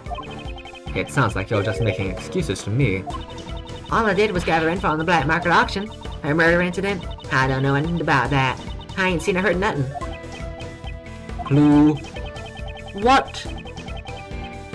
I thought this was going to be a clue. I thought that because the top one is about the black market auction. So I thought that that was going to be... Damn! I thought there was going to be... No, I don't know nothing about black auction. Then here we get that. Never mind. Maybe I should try another line of attack. Damn, it's related to the black market auction then. Does this scoop of yours have something to do with the black market auction? What are you talking about? I don't know nothing about that. Weren't you in the middle of infiltrating the black market auction? The only logical conclusion is that your story has something to do with it. You ain't getting any answers from me. I didn't hear nothing. You heard something. You didn't hear what exactly? Did you hear something during the auction? No, that's... I just heard a weird sound is all. It ain't even worth mentioning in my article. You just forget about it. There's no question. Something happened during the black market auction. She heard a strange sound. This could be a useful clue. Okay, it's related to an incident.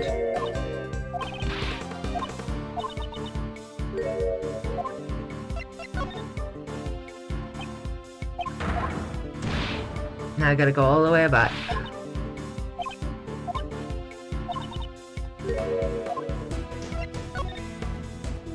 We're actually kind of running out of time in this one.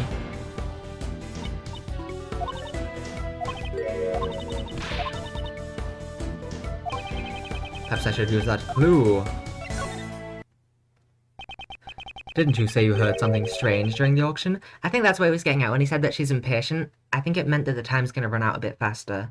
I think that was the point of that line. Didn't you say you heard something strange during the auction? If it stuck out to you so much, it must not have been a sound that you would normally hear. For example, the screams of a murder victim. How'd you keep figuring everything out so quick? That's right. I stumbled upon a murder in the middle of my stakeout. But please, don't make me say any more. This is the biggest scoop I've had in a while. Yeah, but it's not like I'm gonna steal your scoop. I'm investigating a fucking crime. The murder that she overheard. It's most likely the same incident we are currently investigating. This is bound to be crucial information. I'll finish this by confirming the credibility of her information. She has nowhere left to run. It's time to deal the final blow. I need to save first. Just in case. You still hiding something? Tell me the truth. I know you're still hiding something from me. I ain't hiding nothing from you. Nobody. I already done told you everything I know. I don't have enough clues. Let's just reload so that we have that little bit of time still. Tell me about the incident. There, hardly any time gone. Tell me what you know about the murder incident in full detail. Well, my memory ain't what it used to be. Not much I can talk about. I ain't the most attentive gal in the world, you see? I don't have enough clues. I don't have enough clues. Did you really stumble upon a murder? You calling me a liar? Damn spouting words. If it's a fight you want, it's a fight you'll get. I'm a bona fide journalist. I'd never publish lies in my articles. Faster, more accurate than anyone. That's my motto. A motto, huh? This could be a useful clue. I should keep it in mind. Tell me what you know about the murder incident. In full detail. Well, my memory ain't what it used to be. Oh, really? Really? Perhaps I should use that clue. I'd hardly expect a bona fide journalist to be so inattentive. Didn't you just say your motto is to be faster and more accurate than anyone? Well, that's... As I expected, the credibility of your information is suspect. Sussy Barker. But I know what I heard. I even got proof. You got proof? You have proof? How is that possible? Explain yourself at once. I got me some evidence. Oh, wait, you heard that? Oh, well, I was just talking to myself. Y'all just go on, paint no mind. It seems she's still hiding something. This is an important clue. Ooh. Tell me the truth. I know you're still hiding something from me. I ain't hiding nothing from nobody. I already done told you everything I know. Perhaps I should use that clue.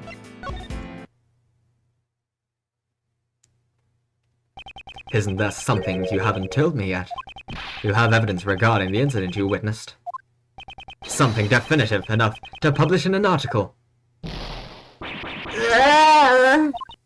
What in tarnation? Let me off the hook already. Fine, I'll tell you everything. I'll even show you the photo I took if you stop harassing me. That good enough for you? Checkmate. What the fuck are you talking about checkmate for? What the fuck's happening? How lost? Our rail lost. The might of the south has been defeated.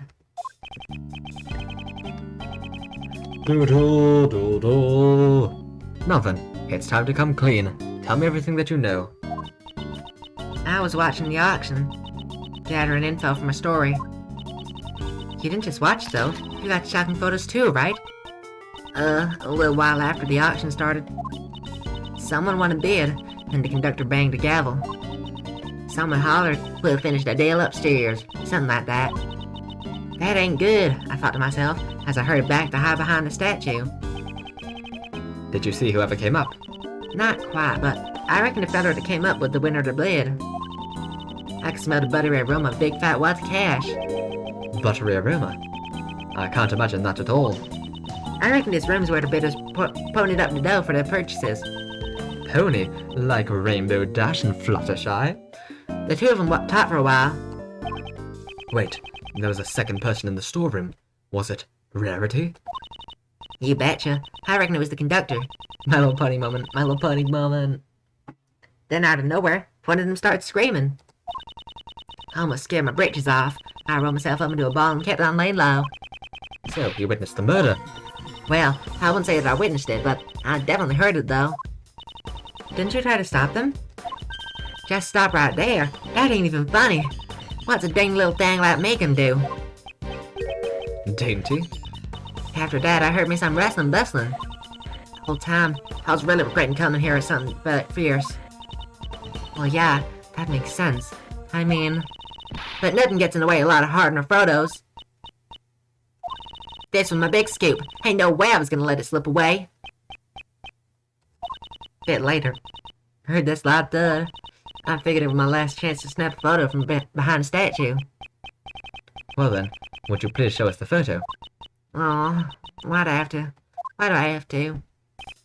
Red Raincoat? This is...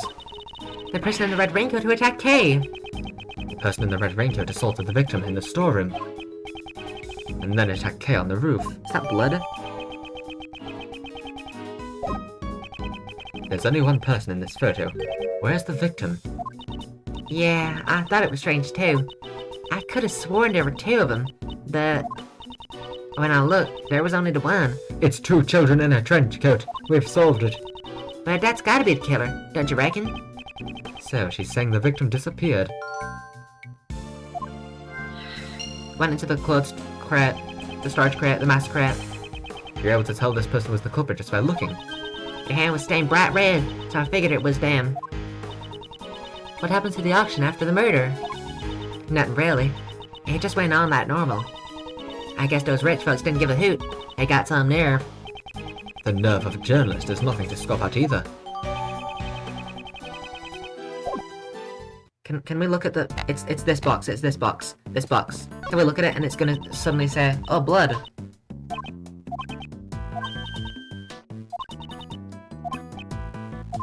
No, this gotta be. It's gotta be. The victim was put in here. Unless there's another box. No, it's this. It's this. There's blood in it and you're not acknowledging it. I swear, if that turns out to be the actual case, I'm gonna freak out. Do we have logic? I don't think we do, but... Oh, we do.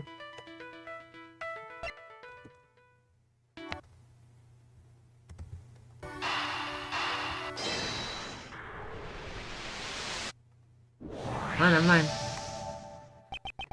If we assume that the murder took place in this storeroom, then we must conclude that the body was here as well. Huh? Isn't that pretty obvious? Do you remember how the participants left the auction? Of course.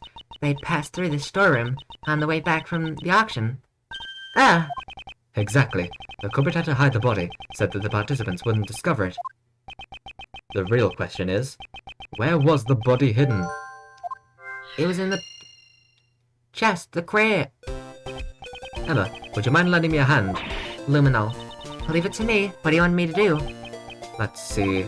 Use your luminol reagent to test for a blood reaction. If you would, please. Okay, let me show you the power of science. The glint in her eyes is getting brighter by the second. Let's start by examining that letter over there.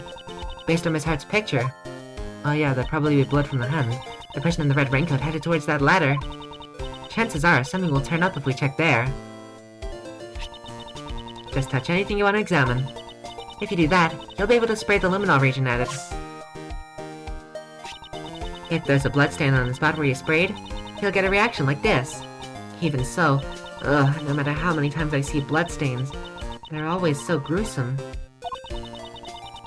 There's a blood reaction here, but it's kind of faint. Let's spray it with luminol 2 or 3 more times. It'll be nice and clear. You can see it clearly now. I can see clearly now. It looks even more gruesome than before. Do you understand how to look for bloodstains now? There are probably a few more bloodstains here, so why don't you give it a try, Miss Redworth? I'm wondering if there's any, like, just... Because in Rise from the Ashes, I learned later that there's, like, a lot of little, details which are, like, you can just look, and it's, like, an Easter egg. Like, there's a bloodstain on, I think, like, one of the cactuses in the Marshal's office, and a bloodstain on the spear in the, in Gant's office. Let's search the rest of the storeroom for bloodstains just like that. First, let's look for a place to spray the luminol region. So I just want to look and see if there's any cool stuff. Do you want to examine this spot? Unfortunately, there were no reactions here. Oh fuck.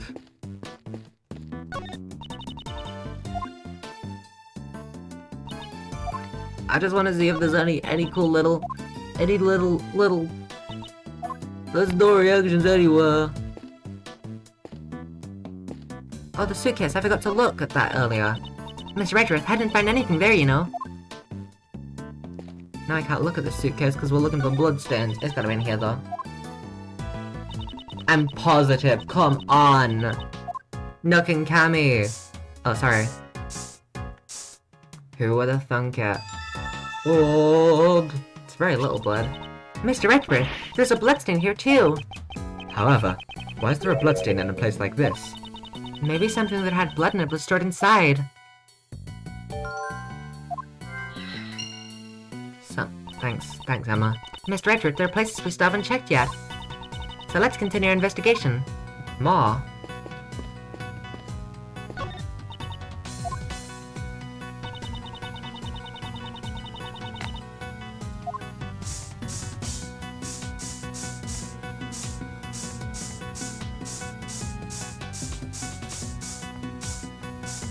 Oh.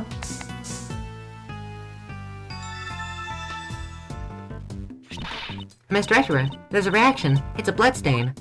But why in a place like this? Perhaps this is where the murder took place. Ah, it looks like some of the blood dripped down to the floor below.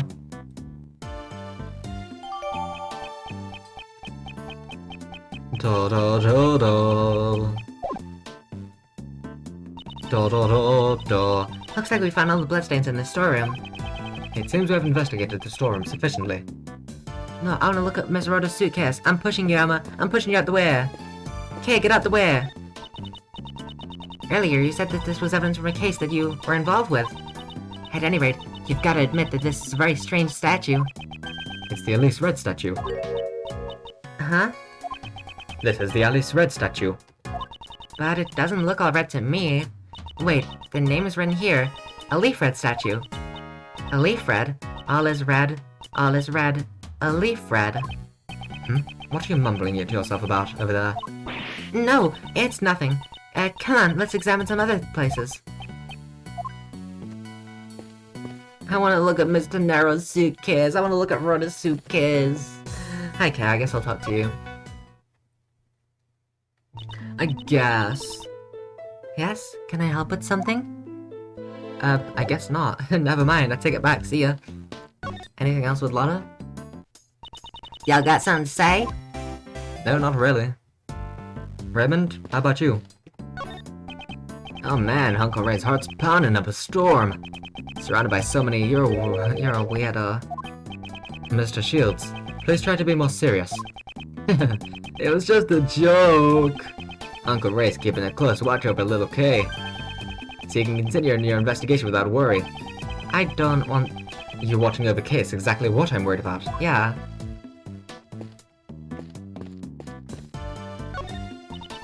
Scientifically speaking, Yeah. Not talking about the blood, I suppose.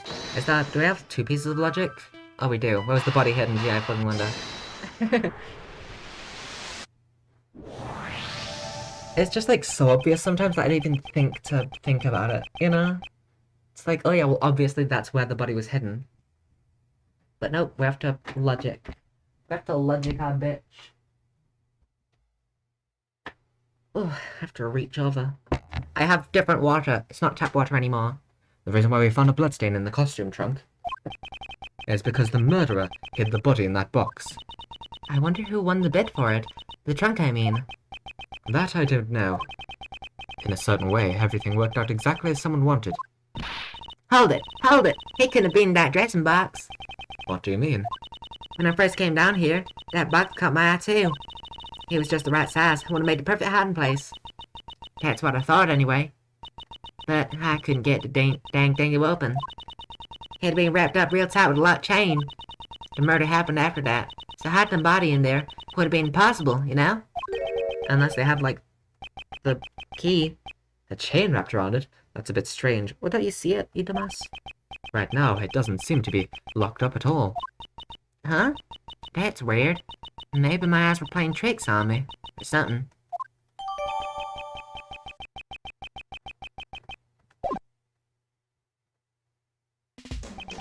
And with that, I believe we've examined everything there is to examine here. Well then, let's head on down. You might stream here. I don't know, or whenever the TP continued is, obviously. Because I feel like I could finish this case in one stream. I really could. But, I don't know. Oh, we decided on our next destination? Hey, Kay. Yes, Mr. Shields? We wouldn't want you to get lost, so make sure you stay real close to Uncle Ray, okay? Right. I'll follow you closely, Mr. Shields. Yeah, I don't think there's much left, like 1 hour. Yeah. These two.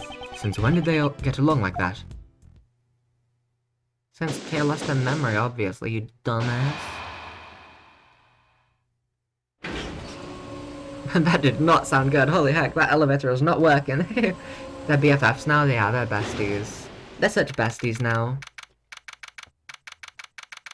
What? It goes down here? I never would have guessed. Oh, that's why the blood was there. Mr. Edgeworth! Oh my god, it's me, Miles Edgeworth. Mr. Edgeworth, you stole my line! The body's been moved. Where's there no tape? Guess looking team, they are. They so are. Sorry, Automod's a bit weird. Automod sees gay and it's like, no, you're being homophobic if you say the word gay. I was trying to include gay in one of my titles and it wasn't allowed. It was crazy. To be fair, it might be related to context because the title was something like, that's pretty gay, bro. But still, that's not like, you know? This place is... Is this the auction hall? No, it's the meeting room from before. It's so funny, yeah. Twitch is like, you can't say gay, that's a bad word. How nice of you to drop in, Kay Faraday. Yeah, nice to see you too. You've got some guts. Hey, you guys, arrest her, arrest her! Wait, Kay is... As for the rest of the riffraff, just show them out the door. We just came down from fucking heaven, and y'all... Good idea, Lotta. take pictures of the police. Film the police if they're gonna arrest you. Film them. Film them. This is tyranny. Yeah, it's tyranny, bro. Miles, this is kinda bad. This is kinda real bad. Ah, he said something about justice. Oh, Ouch. why me too? Oh, that's strange. I was aiming for that weak ex-prosecutor. You were clearly aiming at me. Maybe something got in my way, particularly. Yeah! Right around there. Franziska. Just what do you think you're doing here, ex-prosecutor Miles Edgeworth? I do not believe that Kay is the culprit behind this incident. You're just an You're just an ordinary man. We're just normal men. We're just innocent men. Without investigation rights. What you say does not matter. Hi, I'm Franziska von Karma. I will never stop moving forward. However, you chose to quit. The outcome of our battle has already been decided. I cast away my badge, because it became a millstone around my neck. I shall continue moving forward, even without it. The path I walk, the prosecutor's path, will surely lead to the truth. My actions are driven by that belief, and that is something which will never change. So, you're saying that you found a path to the truth. Then show it to me. But if that path proves to be a foolish one, it will not survive my whip. Okie dokie. Yeah, I think it's just gonna be this testimony and then another one, and then that's probably the end. And we'll probably end it there, even though I think that we could probably finish stream, to be honest. I mean, finish this case. But, I don't know. I want to leave some for next stream. Just because why not? The victim used her keycard and entered the room with the culprit, and also because I had a good stream title, and I have another spin that I want to use for next stream. Which I was going to use this stream, but then I thought it might be a two-part, which is why I decided to just make the stream title Amnesia, and have the spinny Franziska. The stream title was going to be like confronting the woke PIC, and it was going to be Spinny Courtney, but we'll do that. So I wanted to do that next stream instead, so that's also why I want to do it in two parts. The victim used her keycard and entered this room with the culprit. Then, the culprit stabbed the victim in the chest with the candelabra, killing her. Shouldn't the letter make it obvious who the culprit is? Of course, the crime scene was right here in this room, the PIC meeting room. The proof is the bloodstain we found here in the meeting room. That settles it, Miles Edgeworth. Ms. Von Karma seems really confident, doesn't she? Ah, I see. She's a fiery one, isn't she? I don't mind a feisty cutie. So how about an introductory hug? Oh! Yes, Franziska, whip him! Whip him, Franziska! How repulsive. Well, Miles Edgeworth,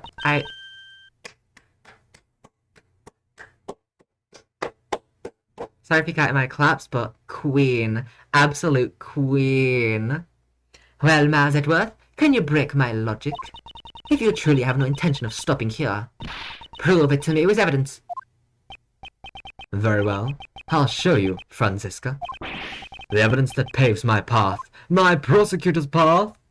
Why do you keep saying that as if it means something? The victim used her keycard and entered this room with the culprit. Was there nothing suspicious about the security system? The meeting room security is perfect, much like my logic. There's no room for doubt. Your logic isn't as perfect as you think. In any case, your opinion has not changed. Yes, the victim and the culprit entered the room together. Then, the culprit stabbed the victim in the chest with the candelabra, killing her. Did the victim's wounds match up with the candelabra? The victim's chest was pierced in 3 places simultaneously by a sharp metal object.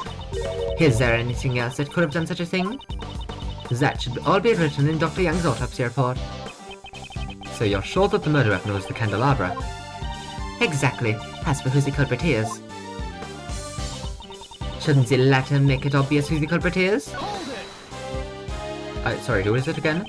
Do you have anything to confirm that the letter was actually sent by Kay? Are you proposing that it was forged by the real criminal? That possibility was dismissed some time ago. There was no traces of forgery on the letter. Of course, there were no other traces besides Kay Faraday and the victim found on the letter. Are you saying you found Kay's fingerprints on the letter? The only fingerprints we found belong to the victim. In other words, you can't really say that Kay's the culprit. Didn't I just say that the possibility of a forgery has been dismissed? That letter was originally sent by Kay Faraday. How do you know? Therefore, it is only natural to assume that she is the culprit. Of course, the crime scene was right here in this room, the PIC meeting room. Do you have any proof that the crime took place in this room? Her Von Karma is perfect in every way. Perhaps you forgot that when you gave up your badge.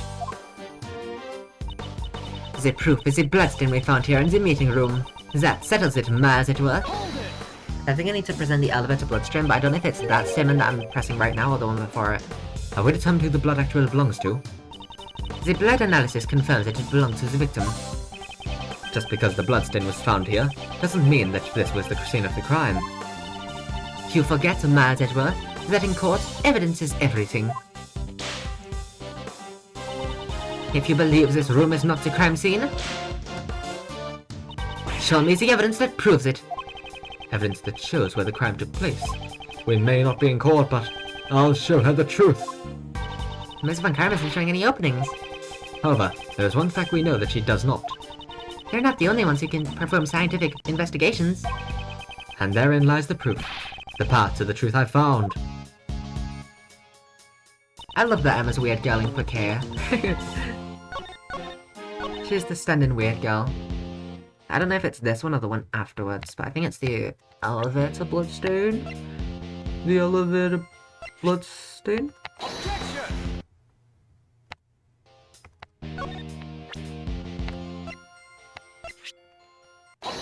Yeah, I don't know why it was specifically that statement. I love this game, but sometimes they're like presenting evidence and, you know, all of that is just a little bit odd. But I'm not going to complain because it didn't really hinder anything. I just had to present it somewhere else. If memory serves me correctly, the blood in the meeting room was found in front of the statue of Lady Justice, was it not? To murder someone before Lady Justice. This culprit knows no fear. I wonder about that. Have a look at this piece of evidence. Blood was found in the storeroom, right above the meeting room. As you can see, there are signs that it has dripped down onto the floor below. And right under the hidden lift is... The statue of Lady Justice? Then you understand, the murder did not take place here. The killer murdered the victim in the storeroom, and then moved the body to this room. What Lady Justice witnessed was a coward trying to conceal their crime, and not the moment of the murder. She's smiling. Pardon me, I just remembered a conversation quite similar to this one. As I expected, Miles Edgeworth, such naivete couldn't possibly be an act. That just how is Mr. Edward naive? Yo! Have you forgotten? Or are you just playing the foolish fool? The amount of blood in the meeting room is clearly greater than in the storeroom.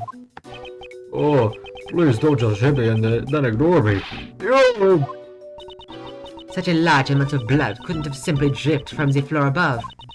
And even if it had, there should have been much more blood left behind in the storeroom. The murder could not have occurred anywhere other than this meeting room. You're as predictable as always, Franziska. What? The difference in the amount of blood is just as you say. The question is, why does such a difference exist? That issue is trivial. I have already explained it with my perfect logic. In that case, how do you explain the blood that was found in the storeroom? I don't suppose you're going to tell me that it's somehow sprayed all the way up there. Like a water fountain? No way! Exactly, it's impossible. In other words, the reason for the difference in the amount of blood is... the amount of blood in the meeting room and the storeroom. That's because the murder weapon was taken out. The weapon was pulled out here. The victim died of a stab wound. Naturally, there will be a significant amount of blood loss. That's obvious just from looking at the blood stain. But that's so weird. She was attacked in the storeroom, but there was less blood found there than... Gah! Silence, you third-rate prosecutor. But I'm the best. Oh my god. Franziska, come on. I know that you needed a bit of a humbling, but... This is poor little Sebby. Do you know when you lose the most blood after getting stabbed with a sharp object? Ah, I know. It's when the sharp object's pulled out, right? Precisely. After being stabbed with the candelabra, the body was moved to the meeting room. And then, the murder weapon was pulled out right here in this very room. That would account for the difference in the amount of blood that was left behind. But why would the culprit go through all that trouble? Most likely to give the impression that the murder occurred in the meeting room. It seems Ms. Crane's keycard was used last night. But based on the time of use, it must have been a ploy by the culprit to mislead us. In all likelihood, it was the culprit who used the keycard to enter the meeting room. Why would the culprit have needed to do that? Well, because the elevator would be where the bloodstain is, so they needed to, you know, drop the body off, go up the elevator, and come back round. Perhaps they feared that the storeroom would be found out during the investigation. If they were involved in the auction, they would not have wanted it to become a public.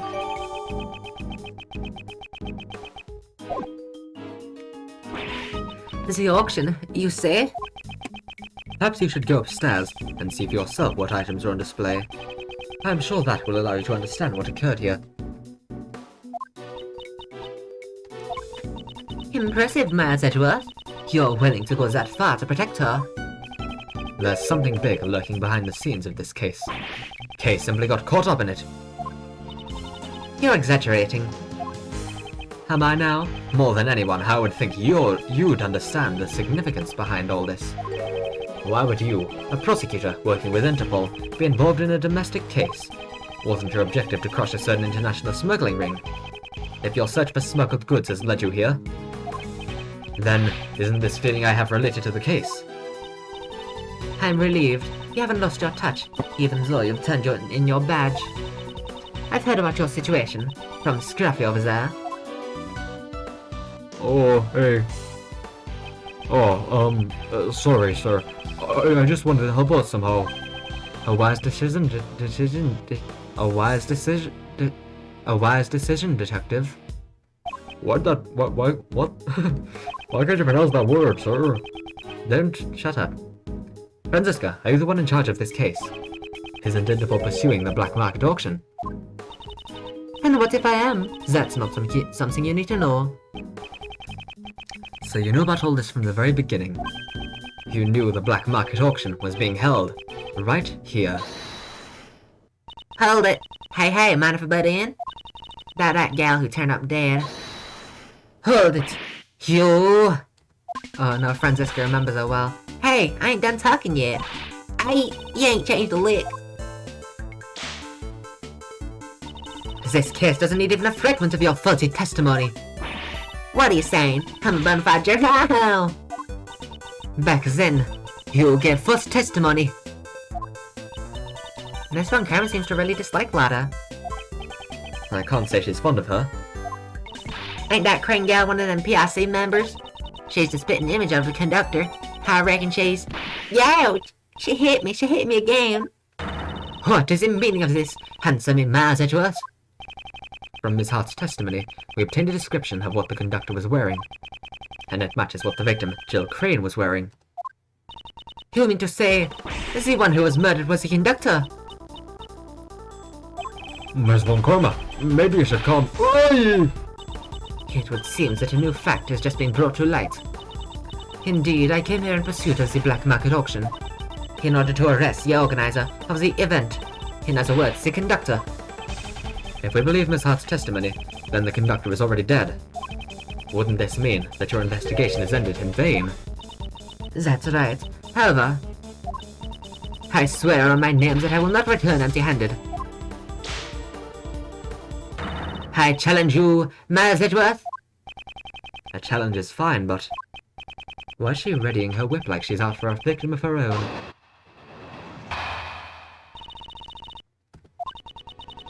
I will concede your argument. The murder occurred in the storeroom, correct? That would mean the culprit is someone who participated in the auction. If that photographer is correct, the victim was the conductor, and the culprit was a customer. The culprit waited for the victim in the storeroom, where the goods were delivered. Then, they stabbed the victim in the chest with the candelabra in the storeroom. That is all. I trust you have no objections. Unfortunately, that is not the case, because there is a hole in your testimony. As expected of Mr. Edgeworth, I didn't notice anything at all. Well then, please settle this with one blow. Yes, of course. What as I crush her logic?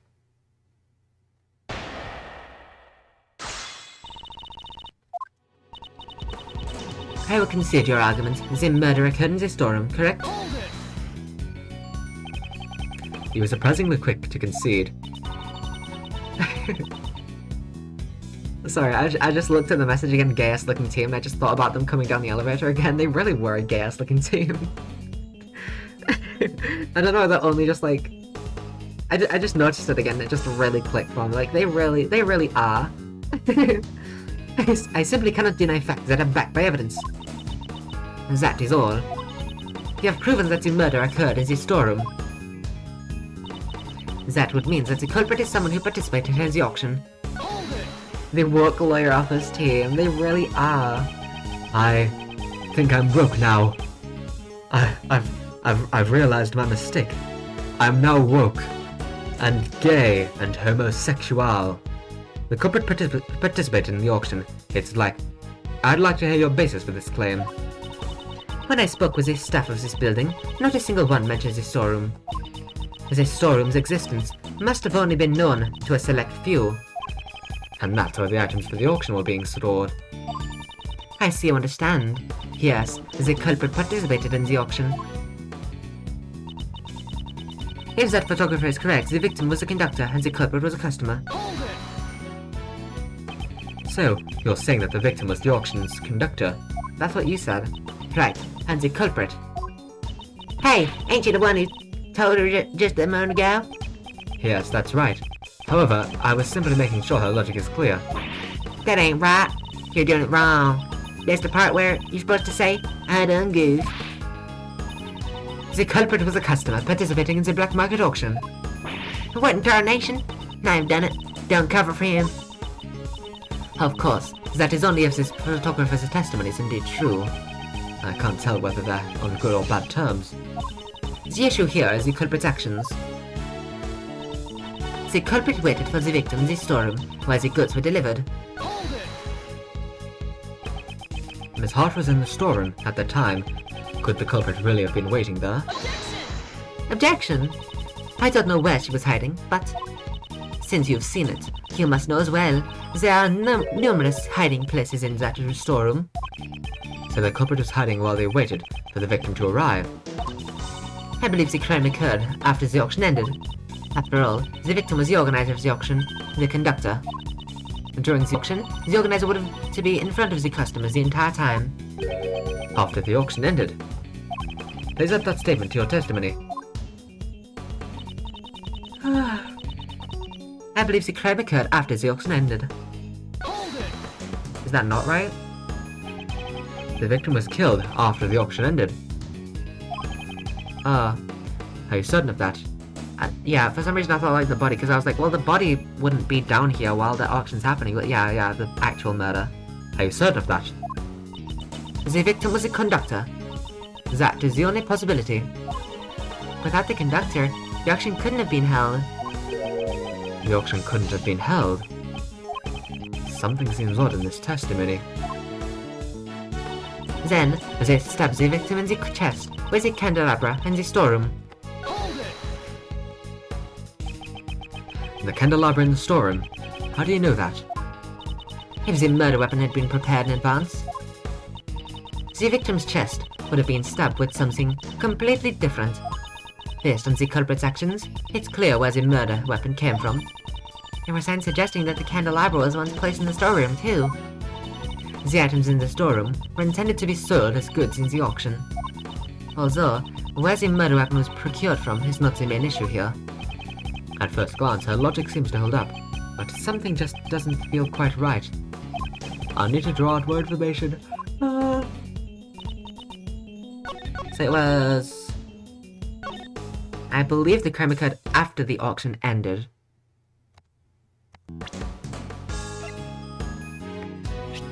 Dun dun no.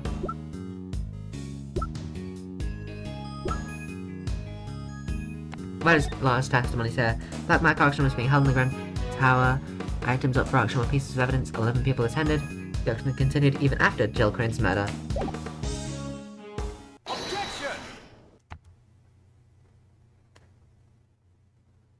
As I thought, you're one step behind.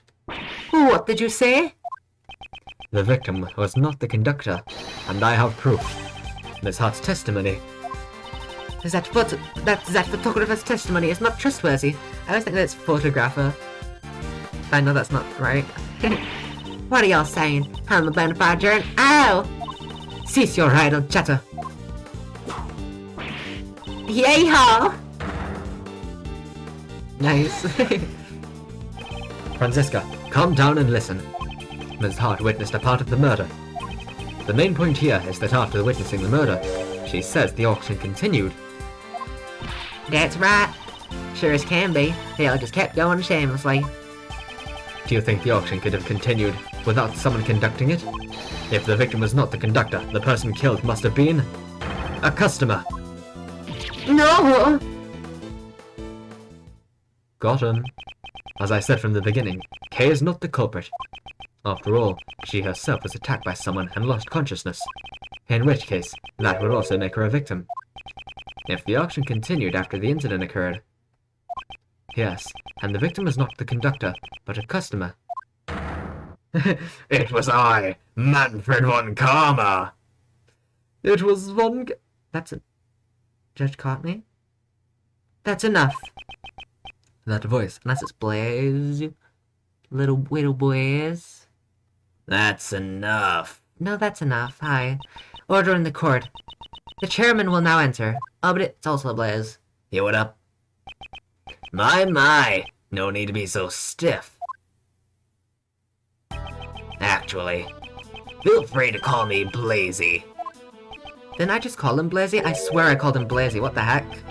Chairman more like lesbian. Lesbian Blaze the best. Lesbian the bisexual will now enter. Well, wait, fuck. Why is Sebastian labeled as the best? This is not good. This is not good for my heart. This is not good for my heart. Well then, Blazy, what brings you here? Did I just call him Blazy? I swear I just called him Blazy, or at least I wanted to. And then he says, call me Blazy. That's wild. What brings you here? Huh? Well, I just wanted to see if my idiot son was working hard, is all. You're really rude. Is this kind of father-son relationship really healthy? I wish my papa called me an idiot. If only he was still alive, he could call me his idiot son. He could abuse me and call me an idiot. Maybe even he could call me stupid. I love fire. Yummy in my tummy. I'd come to light a fire under you, but it seems I found an unexpected bonus. To think that the criminal, who has become the talk of the town, would be here, of all places. Everyone, restrain the suspect at once. Please wait. Kay Faraday is not the culprit. Silence! This is quite troubling, Edgeworth. Didn't I tell you earlier? The PIC, the woke PIC, desires a swift resolution to this case. If it's not, we could lose our trust with the public. They'd call us the Waste of Time Committee. You know, it's troubling for me as well, that sort of thing. And at my age, too! The woke PIC wishes to legalize gay marriage for this case. No! Anything but that! We're going to pass a law that allows transgender people to use the bathroom! Blaze the best! No! And on top of that, an illegal investigation is not something that I can overlook. have you forgotten? You are no longer a prosecutor. You have lost all your authority. Furthermore, you have aided a criminal in evading the law. Yes, that's right. You're so reliable, Courtney. I'm aware of the consequences of my actions. You may punish me as you wish. However, we found a new suspect. It's the person pictured here. Kay Faraday was attacked by this person, and... Plays in the background yelling, "Get him again!" Go pop off, Queen! Absolute girl boss! Courtney's just like, overruled. There's no need for your explanation. Just recently, a red raincoat was discovered in the vicinity of this building. The victim's blood and cherry blossom petals were found on the hood. Cherry blossom petals? Now that you mention it, on the viewing platform. Yes, they probably stuck on due to the blood. They were littered around the bloodstain. And we've received the forensic report on the blood, you know. There's no doubt about it. The person in that photo is the victim, Jill Crane. You're not finishing this case today, right? Nah, I don't think so. I think I could if I wanted to. I think if I wanted to, I could definitely, because there's only 2 parts left. But I have a spinny baka and a title ready for next stream that I can't use if I finish it today, so... What did you say? So yeah. I think I can stream, yeah, tomorrow. I'll probably stream around the same time tomorrow. I'll try to, tweet that I'm live. You so should leave it for next stream, it's worth it. Alright, yeah, I'll leave it for next stream then. Probably same time tomorrow, around 8:30-ish. Impossible! That would completely destroy the foundations of our logic. We'd believed the person in the red raincoat was the culprit. And now it turns out, that person is actually the murder victim.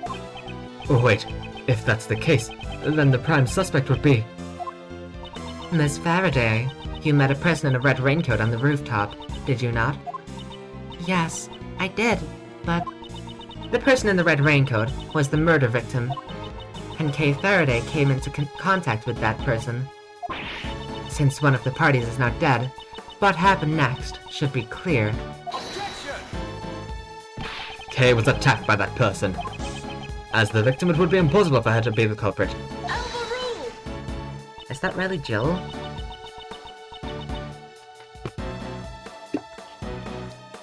I could have sworn it was someone else.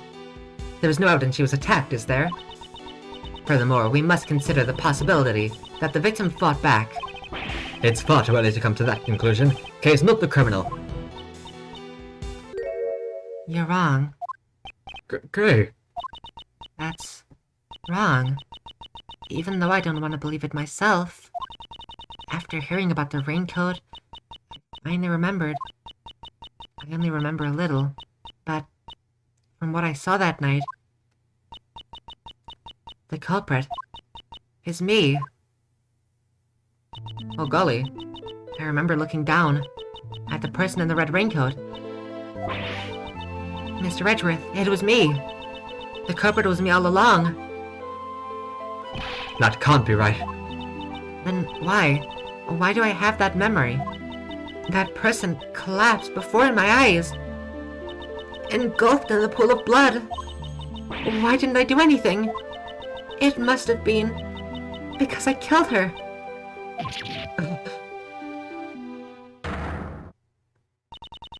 Red raincoat passed out from iron deficiency. Yeah, the blood was all yellow as well. JoJo reference. Honestly, iron deficiency is like that sometimes. You just stand up and it's like, oh fuck, I'm dead. I'm gone. It is clear to me the validity of Kay Faraday's memory. Didn't you doubt it until just now, Bo? Congratulations, Miss Faraday. Your courage will surely allow you to be forgiven. Now, let us rejoice in the blessings of the Goddess of Law. Allow me to give my opinion as an international prosecutor. Her actions as a criminal are... Hurry! Arrest Kay Faraday at once! How dare you behave that way before me? You're being too forceful. but the verification is necessary. I'd even go so far as to say this is unlawful. Unfortunately, the law does not side with you. It sides with me, you see. But you know, the beautiful bond between you two has been etched deeply into my heart. That reminds me, we seem to have forgotten one additional suspect. The lies work.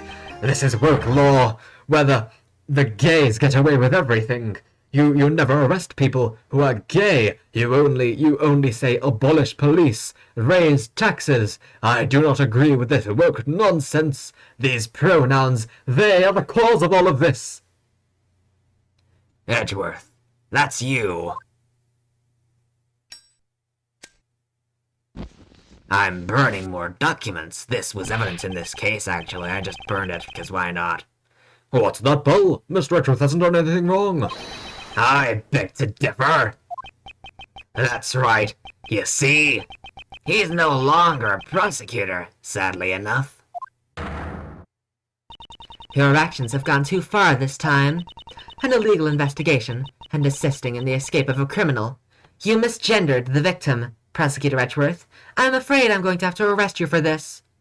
No, this is unlawful.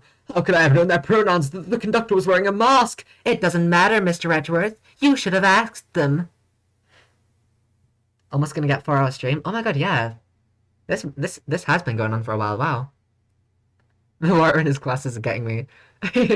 I love Blaze, actually. An illegal investigation and assisting in the escape of a criminal.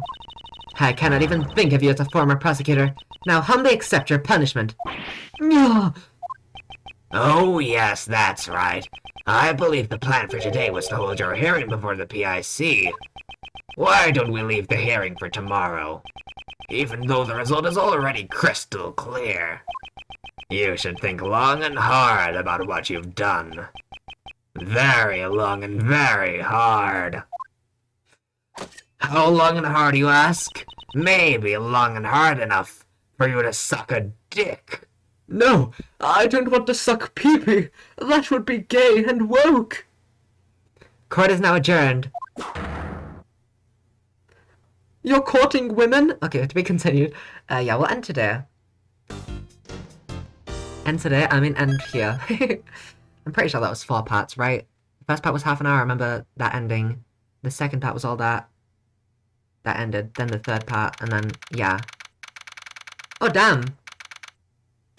Was this when he was arrested? I remembered that he got arrested, but I couldn't remember when. This is just straight up Knightley's cell. This is just Knightley's cell. I remember him getting arrested, but I don't remember how. I thought they had the handcuff sprite they has in Investigations 1, but I guess not.